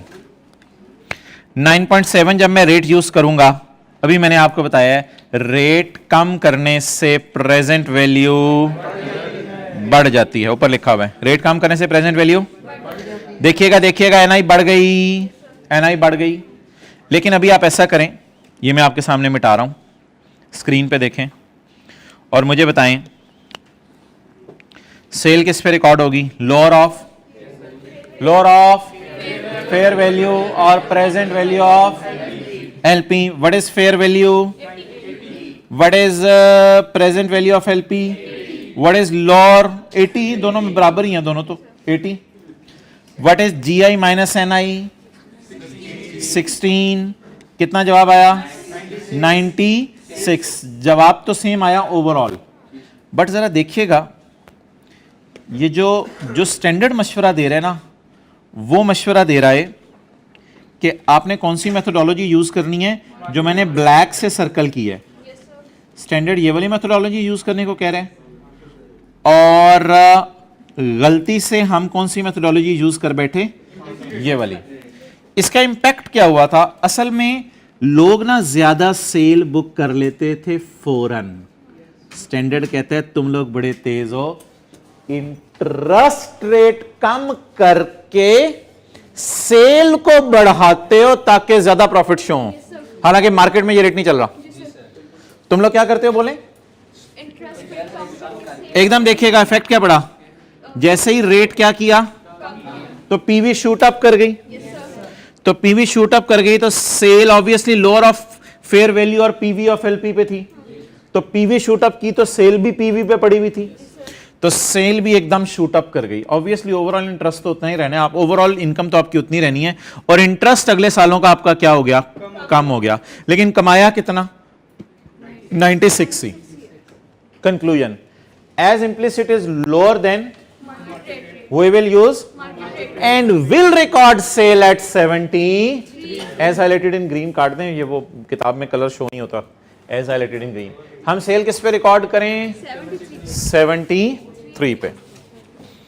ओवर द ईयर्स तो प्रॉफिट सेम रहता है, लेकिन कुछ ये लोग पता है गड़बड़ क्या करते थे, ये गड़बड़ ये करते थे फौरन सेल बुक करते थे और पहले सालों में बहुत प्रॉफिट शो कर देते थे। तो पहले सालों में आर्टिफिशियल प्रॉफिट स्टैंडर्ड को लगे, तो भाई स्टैंडर्ड बनता है, लॉजिक्स आती हैं, लोगों के मशवरे आते हैं, छोड़े पड़े, सादा सी बात पढ़ें, क्या तो बोलें मैन्युफैक्चरर डीलर लेसर के सवाल में अगर मार्केट रेट और इम्प्लिसिट रेट दोनों दिए हों और नहीं, अगली बात बोलनी है, और अगर इम्प्लिसिट रेट मार्केट रेट से तो फिर वरना इम्प्लिसिट यूज होगा। अगर ये ज्यादा होता ना, अगर ये 16% होता तो फिर ये यूज होता, क्योंकि फिर ये कम नहीं था। अगर कम हो तो कौन सा रेट यूज करना है, मार्केट रेट। ऐसे ही हायर ऑफ का रूल चल सकता है। आप बिल्कुल सही बात की है, अगर आपने रूल ऑफ थंब याद रखने, हमेशा इन दोनों में से हायर यूज करते हैं। अच्छा, असूल यही बनेगा ना, कंक्लूजन यही बनेगी, कंक्लूजन फेयर वैल्यू नहीं जरूरी नहीं होती, वो इंटरेस्ट की वजह से आप NI चेंज हो जाती है, नहीं NI चेंज हो जाती है इंटरेस्ट की वजह से। अच्छा पढ़ें जी, द मैन्युफैक्चरर और para 73 might offer artificially, might offer low rate, might offer, देखते रहे, might offer low rate of interest. जिंदगी के किसी मौके पे ये डेडलाइनें पढ़नी पड़ गई CA करने के बाद, तो आज ही पढ़ लें। द मैन्युफैक्चरर और dealer might offer artificially low rate on finance on lease transaction. In such cases the selling profit को रोका जाएगा, इन सच केस सेलिंग प्रॉफिट को रोका जाएगा। अभी देखें सेलिंग प्रॉफिट 80 आ रहा था, इसको रोक के हम 73 पे ले आए। इन सच के सेलिंग प्रॉफिट को रोका जाएगा यूजिंग मार्केट रेट, वरना नहीं रुकेगा ये, वरना तो ये 80 पे चला जाना है। इस 80 को रोको, कैसे रोकें सर, कैसे रोकें? Using market rate of interest, using, जब market rate of interest use किया तो सोचें सेल गिर के दोबारा किस पे आ गई? जिस तरह लोग मार्केट में सेल रिकॉर्ड कर रहे थे आपकी भी सेल वैसे ही रिकॉर्ड होगी, वरना आपकी सेल 80 पे रिकॉर्ड होनी थी। अब जिस तरह मार्केट में लोग सेल रिकॉर्ड कर रहे होंगे आपकी भी सेल उसी तरह रिकॉर्ड हो रही होगी। अच्छा, स्टैंडर्ड में बड़ी मुश्किल से लफ्ज लिखा हुआ है, the manufacturer dealer lessor might artificially use low rate on lease transaction, in such a case the selling profit is restricted. Standard की लाइन ये है, to that which would apply, जो होता अगर मार्केट रेट वर चार्ज, अगर market rate charge होता, लेकिन मैंने उसकी इंग्लिश को काट के आसान कर दिया है। आप क्या यूज करके सेल को कम कर सकते हैं? मार्केट रेट यूज करके। बहरहाल छोड़ें ये सारी चीजें, ओके। वो उसको उस पे स्टैंडर्ड को एतराज नहीं है, उस पर एतराज नहीं है। अच्छा यार, शेर खान के बारे में जानते हैं आप? शेर खान के बारे में क्या? न्यू खान को जानते हैं, शेर खान का नहीं पता?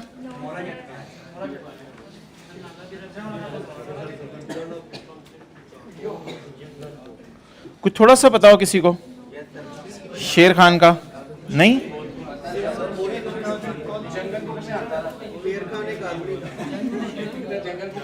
ये पेज 150 पे है जरा।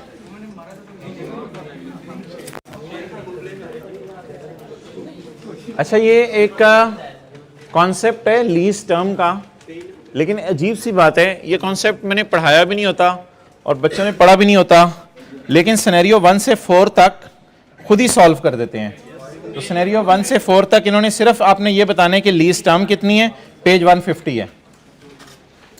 चलें जी, 3 मिनट की ब्रेक इस चीज की कि आप लोग इस सवाल को पढ़ लें और सिनेरियो 1 से 4 तक लीज टर्म लिख दें आगे। पेज नंबर 150, 50 दफा इंशाल्लाह बताऊंगा। ये वाला शेर खान है।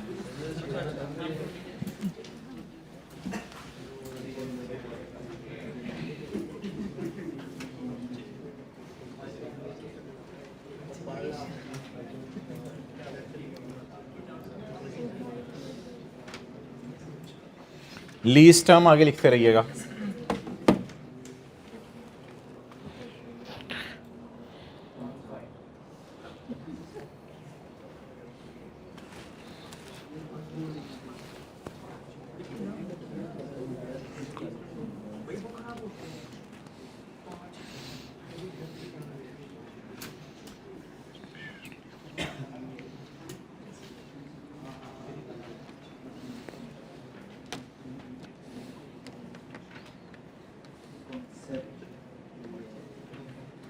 पहले 4 सिनेरियोस करके हाथ खड़ा कर दें। ठीक है जी, तकरीबन 30-40% बच्चों ने कर लिए हैं।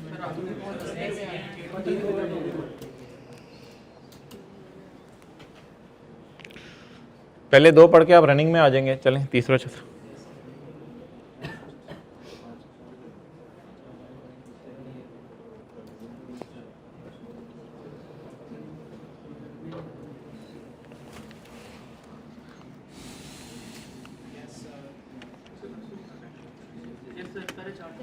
पहले 4 हो गए, 5वां एहतियातन पढ़ लें, शायद साइज समझ आ जाए। 5वां थोड़ी अपनी लॉजिक भी थोड़ी सी जहन में कुछ सोच लीजिएगा।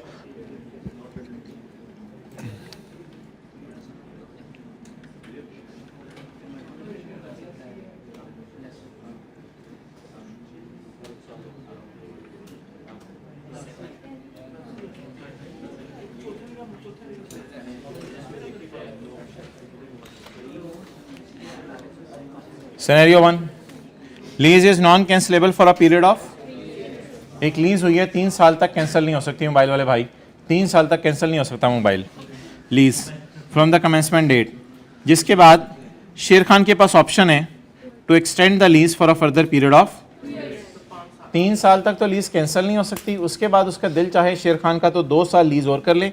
यानी अगर मैं बात करूं 2001 अपनी तरफ से बोल रहा हूं, 2001, 2002, 2003 में लीज कैंसिल नहीं हो सकती।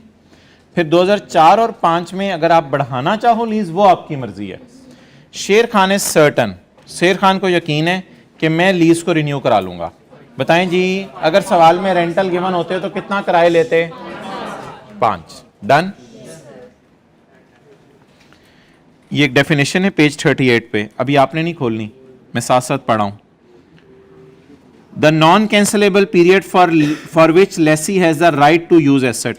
नॉन कैंसलेबल कितना है? Non cancellable 3 years। इस दौरान तो वो कैंसिल ही नहीं कर सकता ना लीज। नॉन कैंसलेबल 3 years हो गया। टुगेदर विद, इसमें डालो together with period covered by an option to, वो वाला पीरियड भी जिसमें ऑप्शन है लीज एक्सटेंड करने की। If Sher Khan is reasonably certain to exercise that, अगर शेर खान सर्टन है कि मैं उस ऑप्शन को एक्सरसाइज कर लूंगा, तो बोलें अब लीज में कितने अरसे पे लूं? अच्छा, बाद में जाके उसका चेंज इन माइंड हो गया ना, वो लीज मॉडिफिकेशन है, वो हमारे स्कोप में नहीं है, वो सीए फाइनल में। बाद में माइंड चेंज भी तो हो सकता है, लेकिन फिलहाल उसका क्या प्लान है? मैं कितने साल चलाऊंगा? 5 साल। 3 साल नॉन कैंसिलेबल है, 2 साल भी आगे चलानी है उसने। आगे चलें जी। Lease is non cancellable for a period of 2001, 2002, 2003। इसमें तो लीज कैंसिल नहीं हो सकती। आफ्टर विच शेर खान के पास ऑप्शन है to extend the lease for a further. उसके बाद 2004 और 5 में भी वो एसेट को अपने पास रख सकता है। शेर खान से आपने पूछा, शेर क्या इरादा है?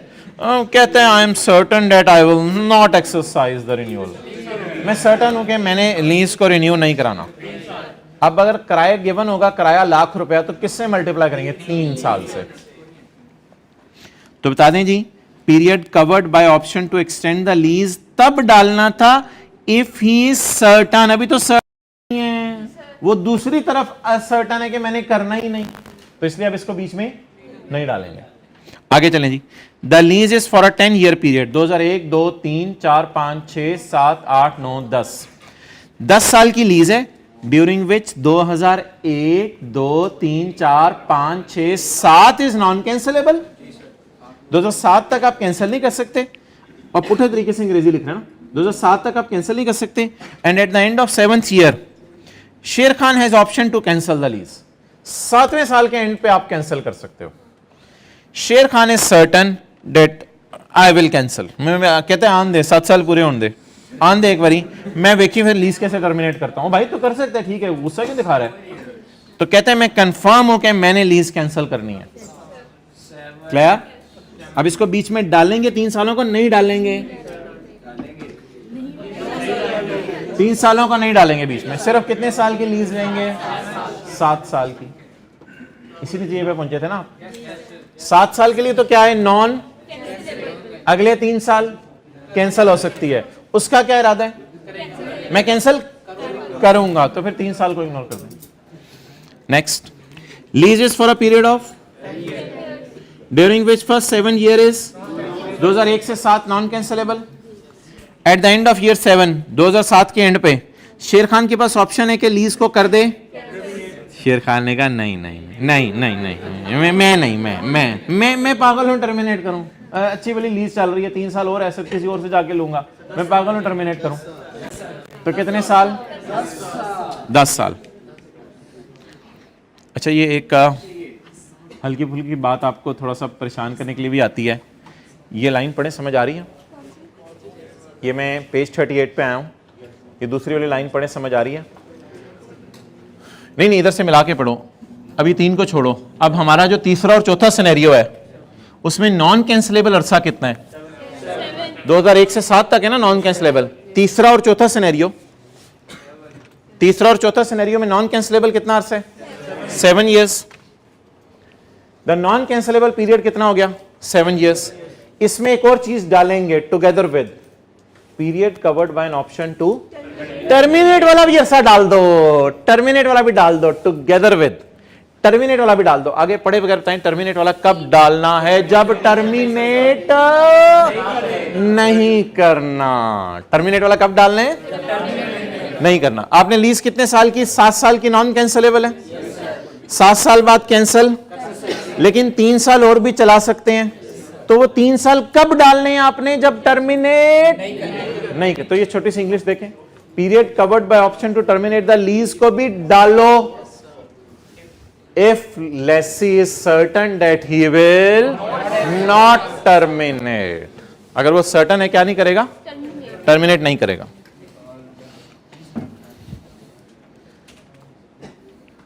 चलिए सिनेरियो 5 क्या हुआ, क्या हुआ सिनेरियो 5, आज नहीं है यार, अगले the lease is for a period of 10 years, याद करा देना अगले को।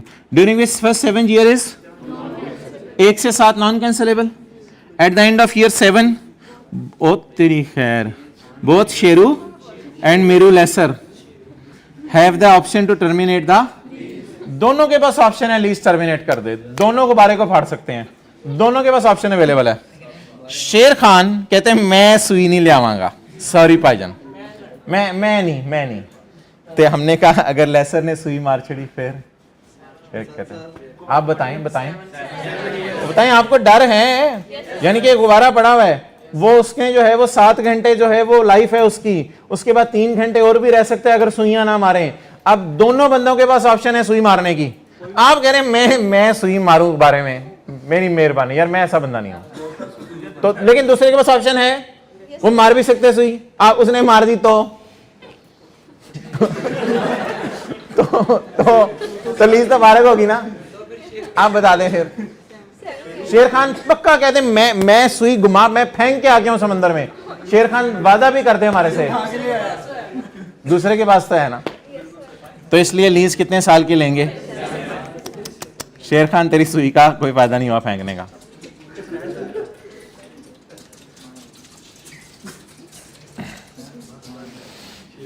ओके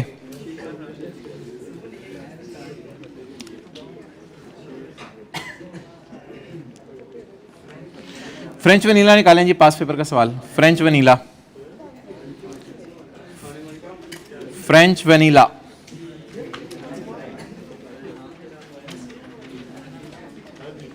पेज नंबर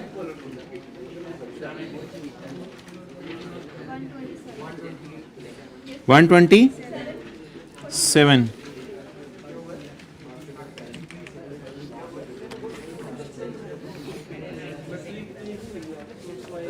अच्छा यार छोड़ें सारी बातें, हमने अभी क्लास में शुरू से लेके अभी तक क्या क्या पढ़ा है। हमने आते ही पढ़ा था पिछली क्लास में कि इंटरेस्ट रेट मिसिंग हो सकता है, रेंटल मिसिंग हो सकता है।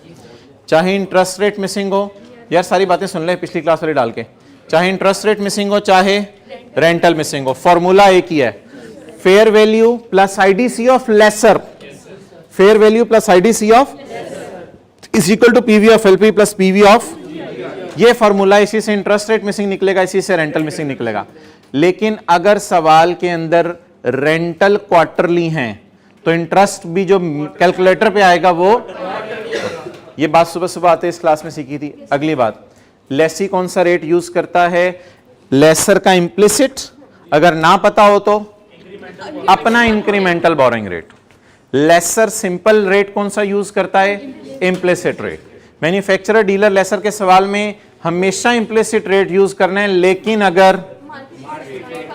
अगर इम्प्लिसिट रेट मार्केट रेट से कम हो तो फिर कौन सा रेट यूज करना है?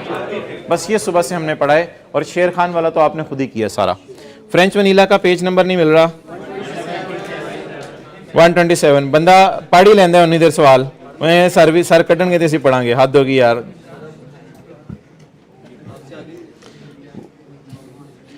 एक कॉन्सेप्ट याद है लीज का पार्ट 2 जिसमें किस्तें छोड़ छोड़ के हमने जो है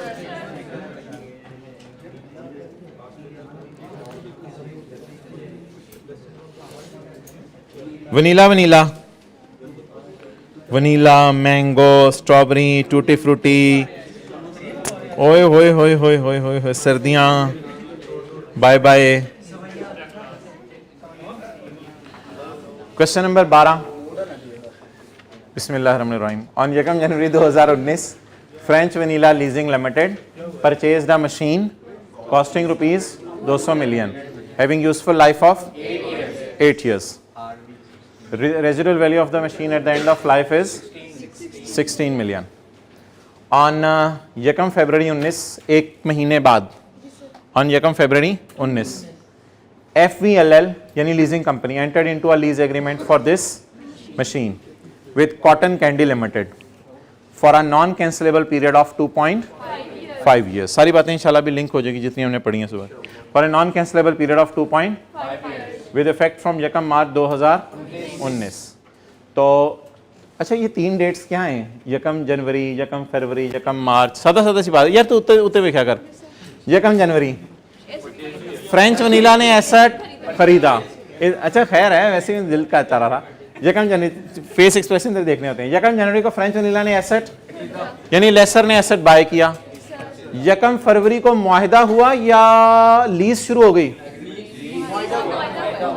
तो 1 मार्च की अंडे देते हैं, तो फिर 1 फरवरी को कहां से लीज शुरू होगी? 1 फरवरी को मुआहिदा हुआ है।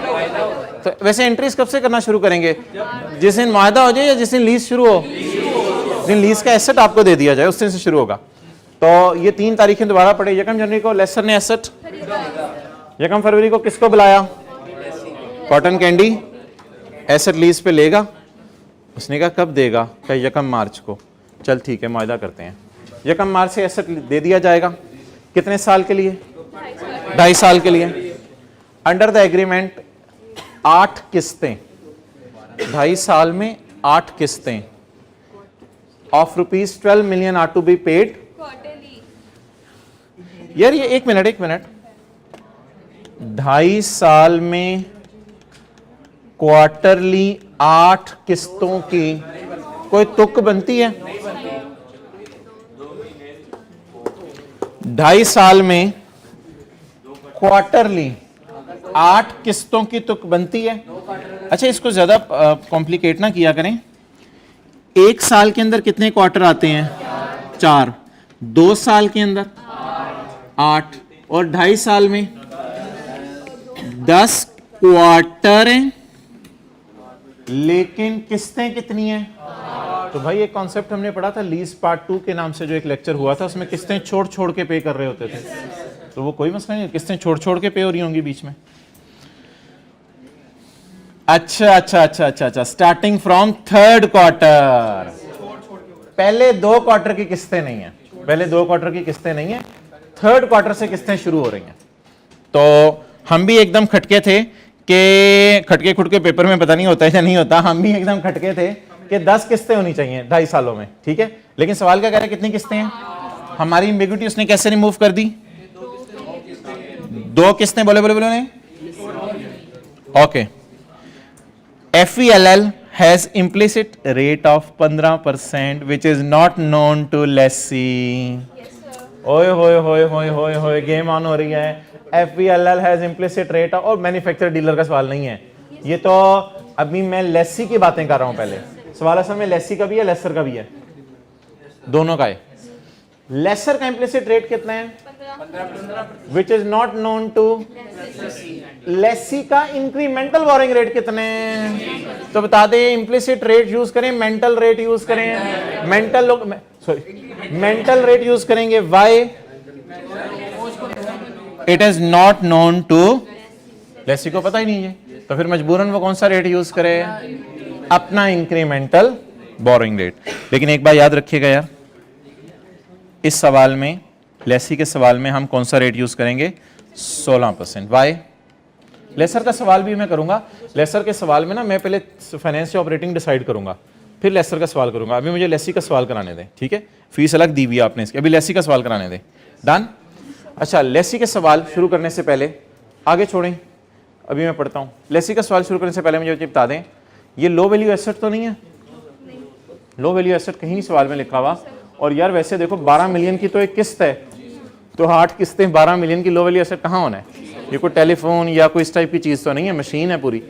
अच्छा, शॉर्ट टर्म लीज तो नहीं है साल से कम की? तो लेसी 2 सवाल पूछता है, क्या शॉर्ट टर्म लीज है? नहीं। क्या लो वैल्यू एसेट है? नहीं। फिर क्या डिसाइड हो गया? नॉर्मल लीज है। नॉर्मल लीज का मतलब है इंटरेस्ट और डेप्रिसिएशन आएगा, LPs, PV of LPs, amortisation schedule, interest, सब कुछ वो नॉर्मल तरीके से जो पहली क्लास में लीज की जिस तरह पढ़ी थी डिस्कशन, उस तरह लीज की डिस्कशन होगी। ऑन 1 अप्रैल 19, यार तुमको याद है, 1 जनवरी को लेसर ने एसेट लीज पे लिया है, 1 फरवरी को मुआहिदा हुआ है, यकम मार्च को लीज स्टार्ट हुई है और यकम अप्रैल को CCL completed installation of machine at a cost of, installation किस दिन हुई है जी?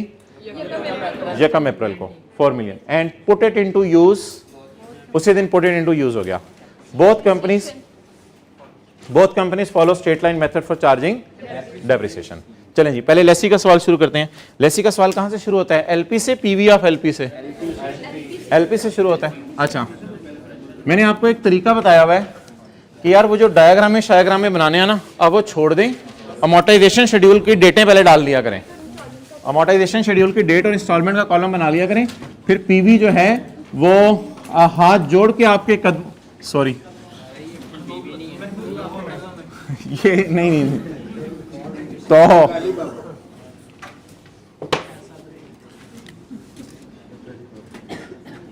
ये सिर्फ आज इसलिए कभी कभी बोले जाते हैं, ऐसी कुछ कॉन्सेप्ट जहन में ज़रा बैठ जाते हैं, वरना आप उसको उन्हीं मानों में ले लेते हैं जिन मानों में लोग लेते हैं।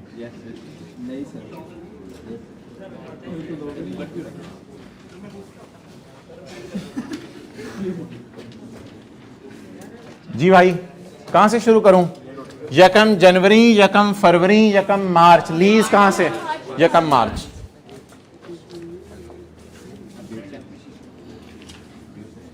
पहला क्वार्टर बताएं सवाल की तरफ देखे बगैर।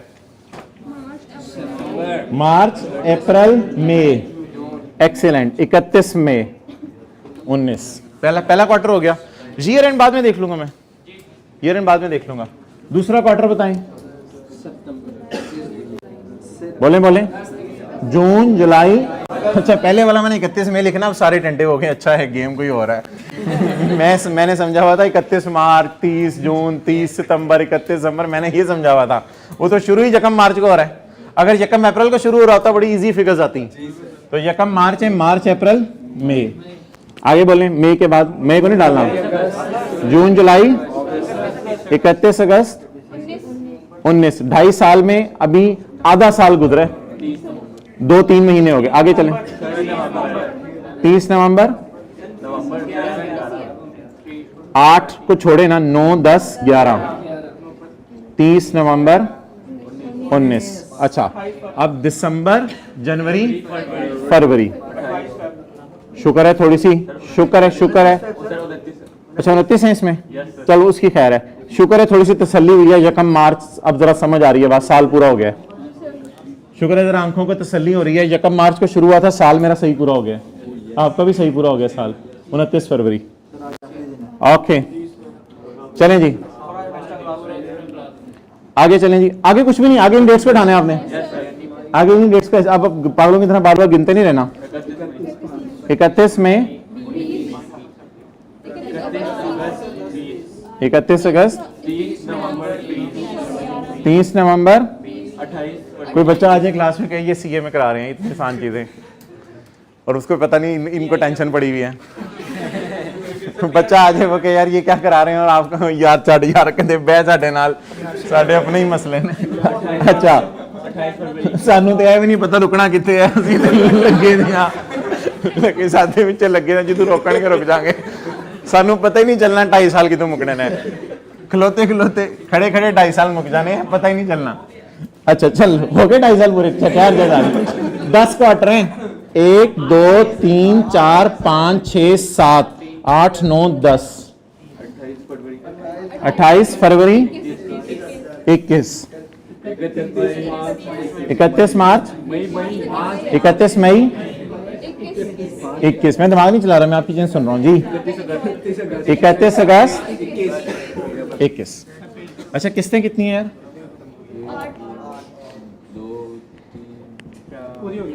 5, 6, 8 किस्तें हैं। लेकिन मैं पूरा शेड्यूल नहीं बनाऊंगा, सिर्फ डिस्काउंटिंग के लिए मैंने 2 कॉलम डाले हैं बस। पूरा शेड्यूल एंड तक नहीं बनाएंगे।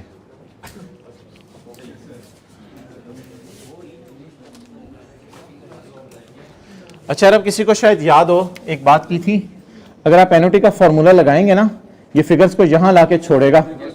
थोड़ा सा शायद याद हो, ये फिगर्स को एक पीरियड पीछे जाके छोड़ेगा,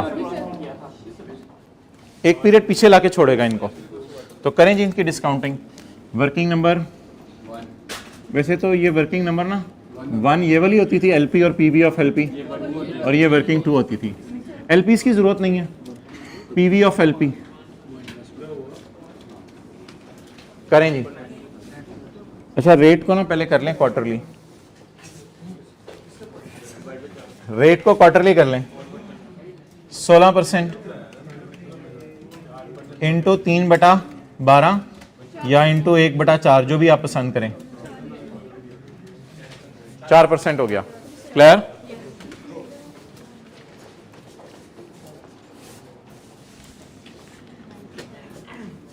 जी 12 into 1 minus 1.04 raise to power minus, नहीं भाई देखो ना, इसमें ना आपने नंबर ऑफ 12 गिनने हैं, number of 12, 1 2 3 4 raise to power minus divided by 0.04 bracket बंद। लेकिन प्लीज इस पर एक और फैक्टर लगाना पड़ेगा, पूरे को गोद में लेके, पूरे को गोद में लेके, पूरे को ब्रैकेट में लेके, इस पे एक और फैक्टर लगाना पड़ेगा, ताकि ये जो अभी फिगर आएगी ना, आप कैलकुलेटर पे निकाले मत, ये फिगर यहां पे आएगी, इसको 6 महीने पीछे लाना पड़ेगा, 2 क्वार्टर पीछे लाना पड़ेगा। ऐसा ही है, इसको 2 क्वार्टर पीछे लाना पड़ेगा। तो इसको 2 क्वार्टर पीछे कैसे लाया जाएगा? सिंपल डिस्काउंट करके into 1 raise to power minus 2। क्या जवाब क्या आ गया? 70। सोल्यूशन में देख लो क्या है, 74.6 है, 75 है। सोल्यूशन देखना मकसूद नहीं होता, मतलब ये होता है कि वो कंसिस्टेंसी रहे व्हाइट बोर्ड में। उसमें 74.7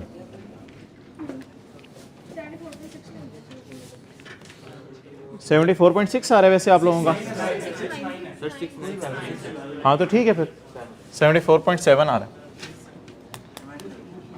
अच्छा जी, इस सवाल में क्या रिवाइज हुआ? काफ़ी चीज़ें रिवाइज हुई। एक तो क्वार्टरली वाला कॉन्सेप्ट आ गया, दूसरा मिसिंग रेंटल्स वाला आ गया, तीसरा इम्प्लिसिट और उसमें से इंक्रीमेंटल बोरिंग में से कौन सा रेट यूज़ करना है, ये कॉन्सेप्ट आ गया। अभी 74.7 को कहाँ डालें? अभी थोड़ा थोड़ा याद आ रहा है, बैलेंस में ब्रैकेट में इंटरेस्ट डलना है कुछ, अभी करूँगा तो याद आएगा शायद, क्योंकि साथ साथ प्रिंसिपल पे नहीं हो रहा।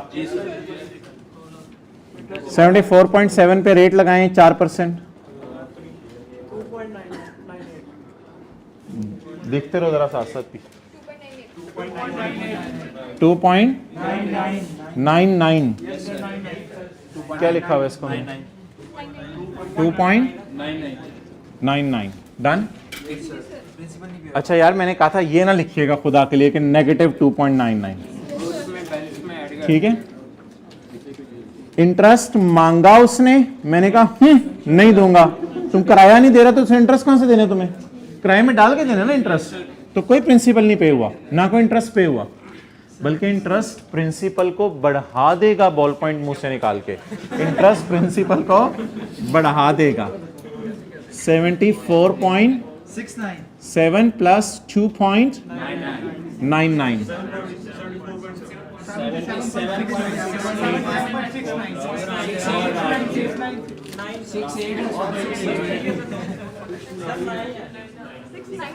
69 आ रहा है यार। ये 74.69 था ना। मैं तो ये कहता सोल्यूशन के साथ चलाओ, मुझे सोल्यूशन के साथ चलाएं ताकि वो किताब में कुछ और ना दिया हो।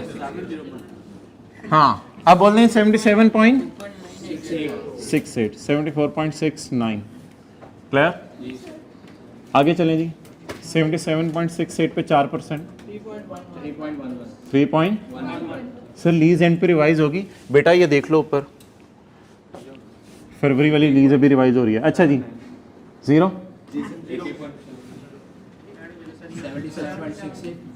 70 सर रिवीजन कब होगी? जिस वक्त आई कैप की हिस्ट्री में 25 जनवरी को सिलेबस खत्म हो जाएगा, उस सेशन में रिवीजन भी हो जाएगी।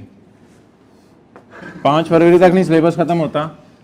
अच्छा जी बोले 77 पॉइंट। अच्छा मेरी बातें नहीं सुन रहे होते, अपना लगे होते हैं।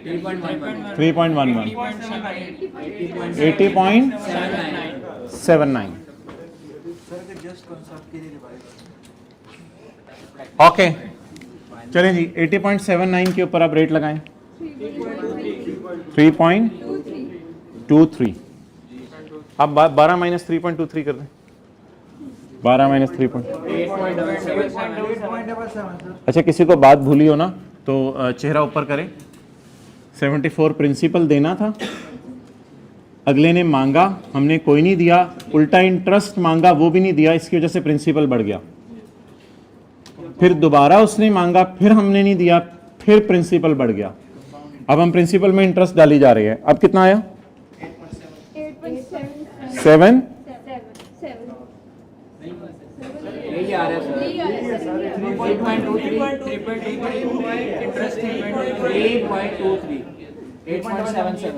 8.0। अब इधर की टेंशन खत्म हो गई है, ऐसा ही है। चलें जी। अच्छा वैसे ईयर एंड देख लें कहीं आगे ना निकल जाए हम।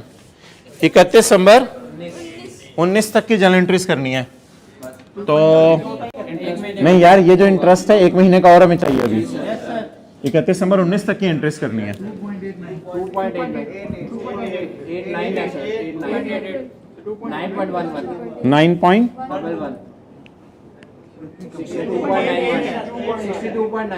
62 अच्छा इधर कुछ 0.88 आ रहा है, किताब में 0.89 लिखा हुआ है, इसलिए भाई ने 0.89 लिखवा दिया है, कोई मसला नहीं अभी।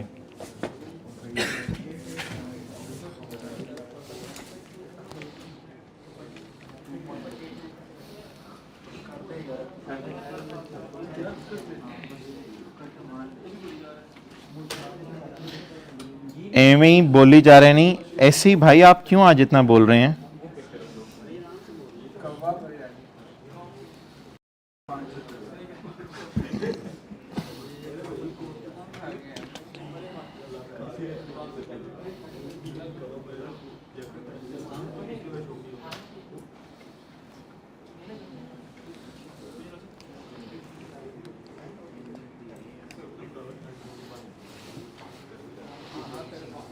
चलें जी एंट्रीज करवाना शुरू करें।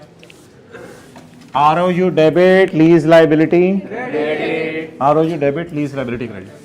ये कम मार्च 19। ये मैंने इसका सोल्यूशन खोला हुआ, आप मत खोलें। ROU debit lease liability credit. Interest book करूं या पे भी करूं? बुक कर लें। 31 में 19 को इंटरेस्ट डेबिट, इंटरेस्ट पेएबल। 31 में 19 interest debit, interest payable credit. अगले क्वार्टर पे बुक करें या पेमेंट भी करें? Interest debit, interest debit, interest payable credit. अच्छा यार ये जो तीसरी किस्त होती थी ना, असल में इसमें ये जो 8.77 में ना पुराने 2 इंटरेस्ट भी पे हो रहे होते थे। शायद थोड़ा सा याद हो रहा है, इसमें पुराने 2 इंटरेस्ट भी पे हो रहे होते थे। कैश क्रेडिट 12 से, कैश क्रेडिट 12 से। इंटरेस्ट खर्चा डेबिट 3.23 से। इंटरेस्ट खर्चा 3.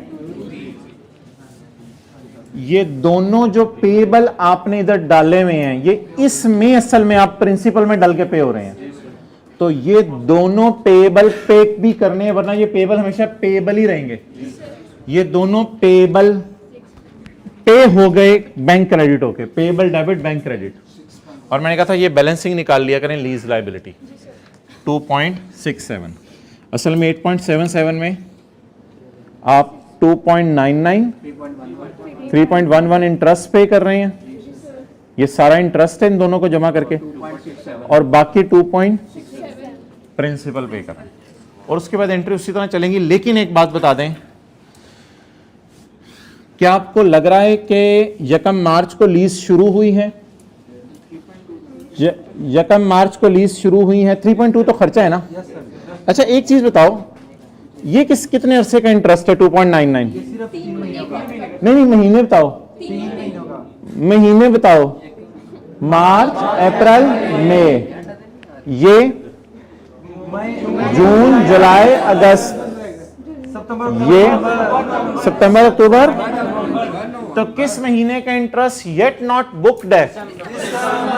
इसको बुक करें या पे भी करें? पे तो अगले साल होने। इसको कितने महीने का बुक करें? अकाउंटिंग ईयर एंड और लीज ईयर एंड डिफरेंट है ना, तो इसलिए बुकिंग इसकी भी कर लें। इसको भी होटल में कमरा दे दें। बुकिंग 2.89 डिवाइडेड बाय 3 महीने मल्टीप्लाइड बाय 1 महीने 0.96।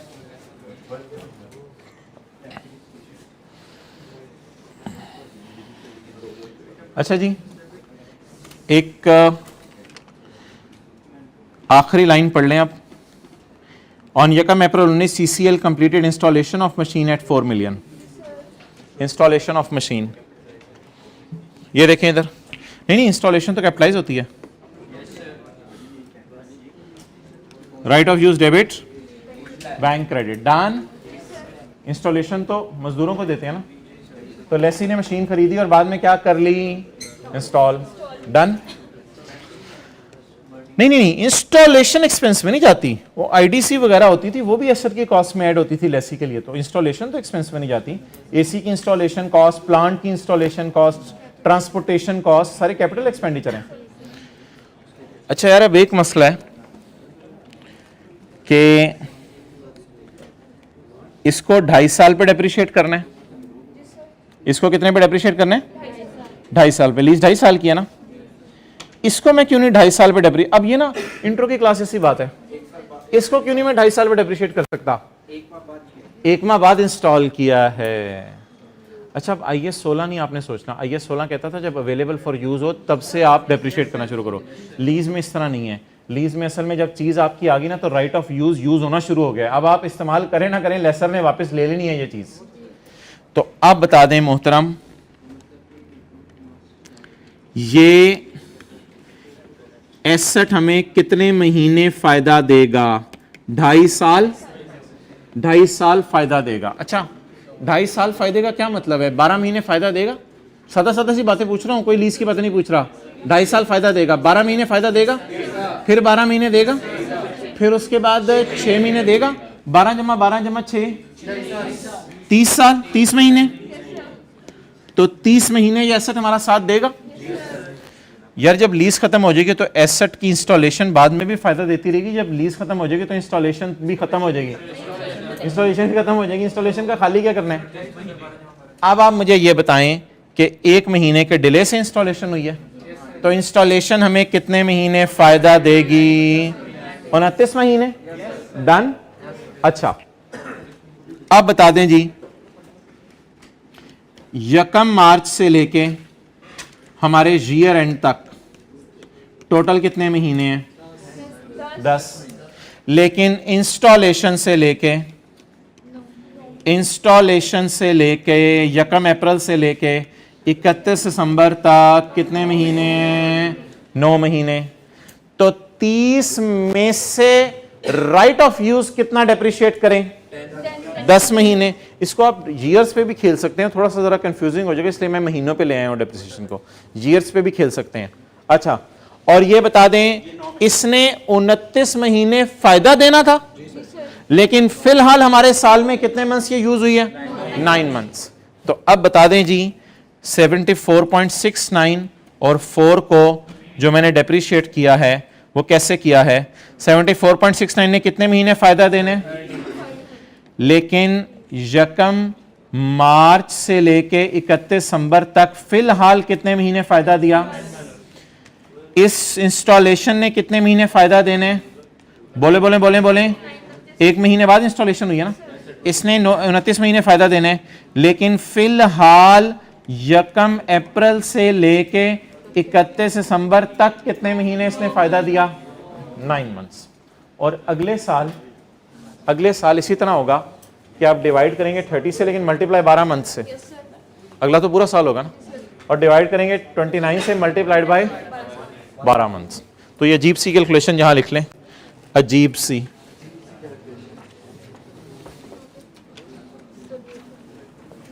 ये ना पेज नंबर 144 पे है।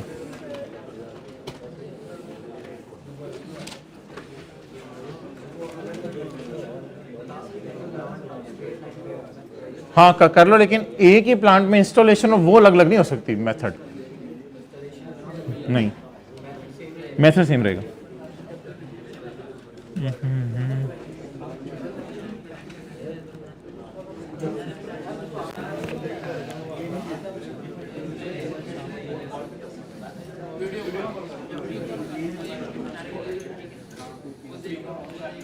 अगर अगर अगर अगर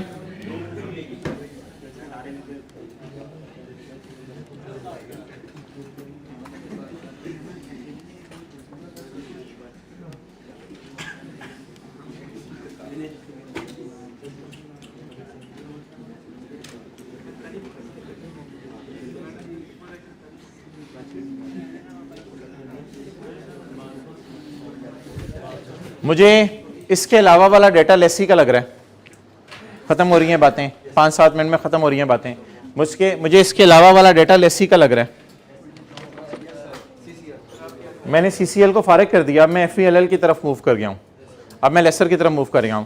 लेसर के लिए इंक्रीमेंटल बोरिंग रेट की टेंशन नहीं है, लेसर ने इंस्टॉल नहीं करना, बैंक ने इंस्टॉल नहीं करना अपने दफ्तर के अंदर, इंस्टॉल तो किसने करना था, लेसी ने करना था। अब ये सारा डेटा किसके लिए है, लेसर के लिए। अब ये सारा, ये स्काई ब्लू वाला सारा डेटा लेसर के लिए, हाँ लेसी के लिए भी था, लेकिन ये जो मैंने हाईलाइट नहीं किया ये लेसी का डेटा था असल में, तो इसलिए इसको मैं फारिग कर रहा हूं। अब ये डेटा किसका बच गया, लेसर का। कितने टेस्ट लगाने हैं, 5, ताकि डिसाइड ऑफ फाइनेंस है या ऑपरेटिंग है।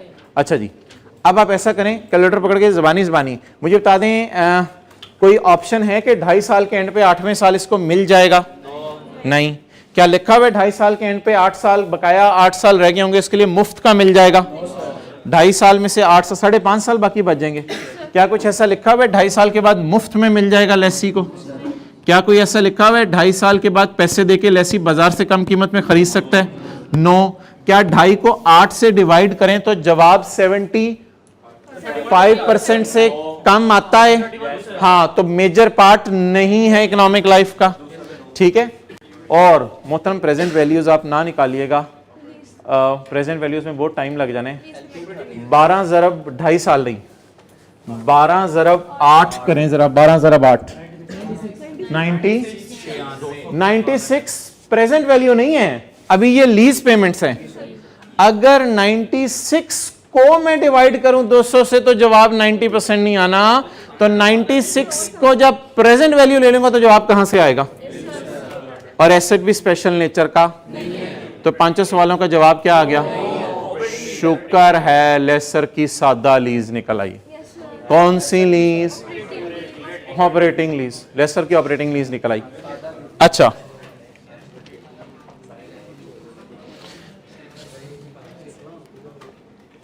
जादू वो जो चढ़ के बोले उतर के बोले, सर चढ़ के बोले जादू, तो समरी वो जो चैप्टर के नीचे से बोले, हाँ नीचे जाएं जाएं जाएं जाएं। किसी शहजादे को ऑपरेटिंग लीज की एंट्रीज आती हो पेज 63 पे, asset debit, cash credit, asset debit, IDC को भी ये कैपिटलाइज करता है, लेकिन हमारे सवाल में है नहीं। आया कमाया, आया कमाया, ऐसी बातें नहीं याद रह जाती। अच्छा ये याद आ रहा है, आया घिसा, डेप्रिशिएट कर गया। और डेप्रिशिएट कैसे करते हैं? Cost minus residual value divided by life. ये सिंपल, क्लियर। तो ये लेसर की एंट्रीज हैं, लेकिन हमें क्या करना पड़ेगा? हमें क्या करना पड़ेगा? हमें हमें हमें हमें हमें अगर मैं इस सवाल को लेसर के लिए कन्वर्ट कर दूं गाइस, अगर मैं इस सवाल को लेसर के लिए कन्वर्ट कर दूं तो ऑपरेटिंग लीज में 2 कॉलम होते हैं, डेट और किसी शहजादे को नहीं याद आ रहा, वर्किंग, सब चीजें मौजूद हैं। Working, rental income calculation on by opening up column of, तो डेट और इंस्टॉलमेंट का कॉलम खोल लें। और रेंटल इनकम किस बेस पे निकालनी है? तो इंटरेस्ट रेट तो यूज ही नहीं करना होता इस लीज में या, लेकिन 96 को 8 पे डिवाइड नहीं कर सकते। 8 पे डिवाइड का क्या मतलब है कि आप सिर्फ 8 किस्तों का रेंटल इनकम रिकॉर्ड करेंगे? नहीं, किस्तें तो 10 बनती थी, आपने छोड़ी हुई हैं 2। तो बताएं किस्तें लॉजिकली कितनी बनती हैं? 10। तो 96 डिवाइड बाय 10 9.6 पर क्वार्टर। 9.6 पर हर क्वार्टर का कितनी इनकम है? 9.6। इधर देखिएगा, 31 में 19 आया कमाया, 31 8 19 आया कमाया। तो जनरल एंट्रीज देख लें।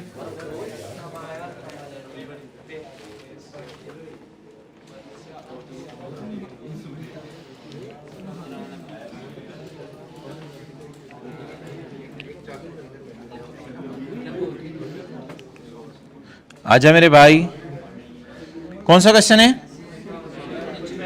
Question number 12।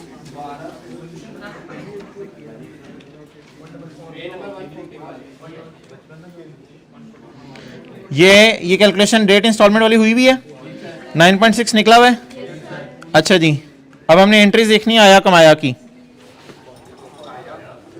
31 में 19 को आया, अभी ये छोड़े, ये तो मशीन ली थी ना इसने बाजार से 200 रुपए की। आया 0।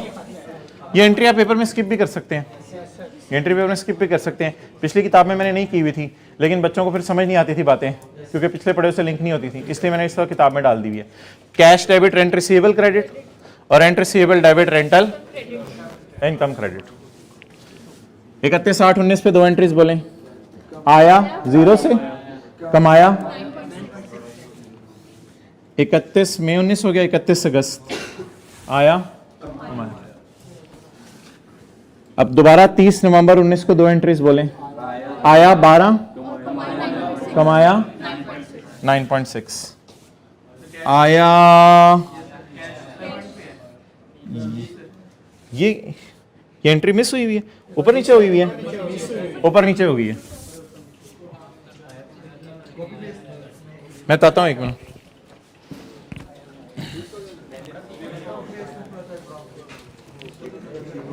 कोई नहीं, वो इसमें सवाल चेंज। किधर है पेन, किधर है?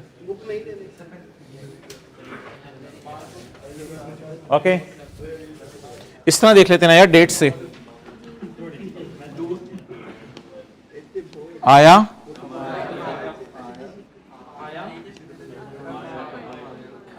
डन। 30 नवंबर 19। अब इसकी एंट्रीज ऊपर नीचे शायद हो गई हैं।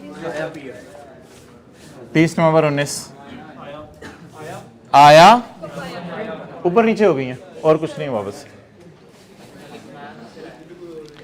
तो आया ऊपर नीचे होगी, नो प्रॉब्लम। आगे यार, अगली एंट्री आपने मुझे बतानी है। ओ, ये समझ आ गई ना मुझे बात? एंट्रीज ऊपर नीचे हो गई हैं। अच्छा यार, 31 12 20 को कोई एंट्री करनी है नहीं करनी, ये बता दें। 31 12 20 को कुछ नहीं आया, कुछ नहीं आया, लेकिन 1 महीना उधर इंटरेस्ट बुक किया था उसका। वो कहते हैं मेरा इंटरेस्ट बुक किया है, तो लेसन ने कहा मेरी इनकम करो, लेसन ने कहा मेरी इनकम बुक करो महीने की। अब इसकी महीने की इनकम कैसे निकाल सकता हूं? ये तो इनकम 3 महीने की है, उधर इंटरेस्ट के साथ जो सलूक किया था।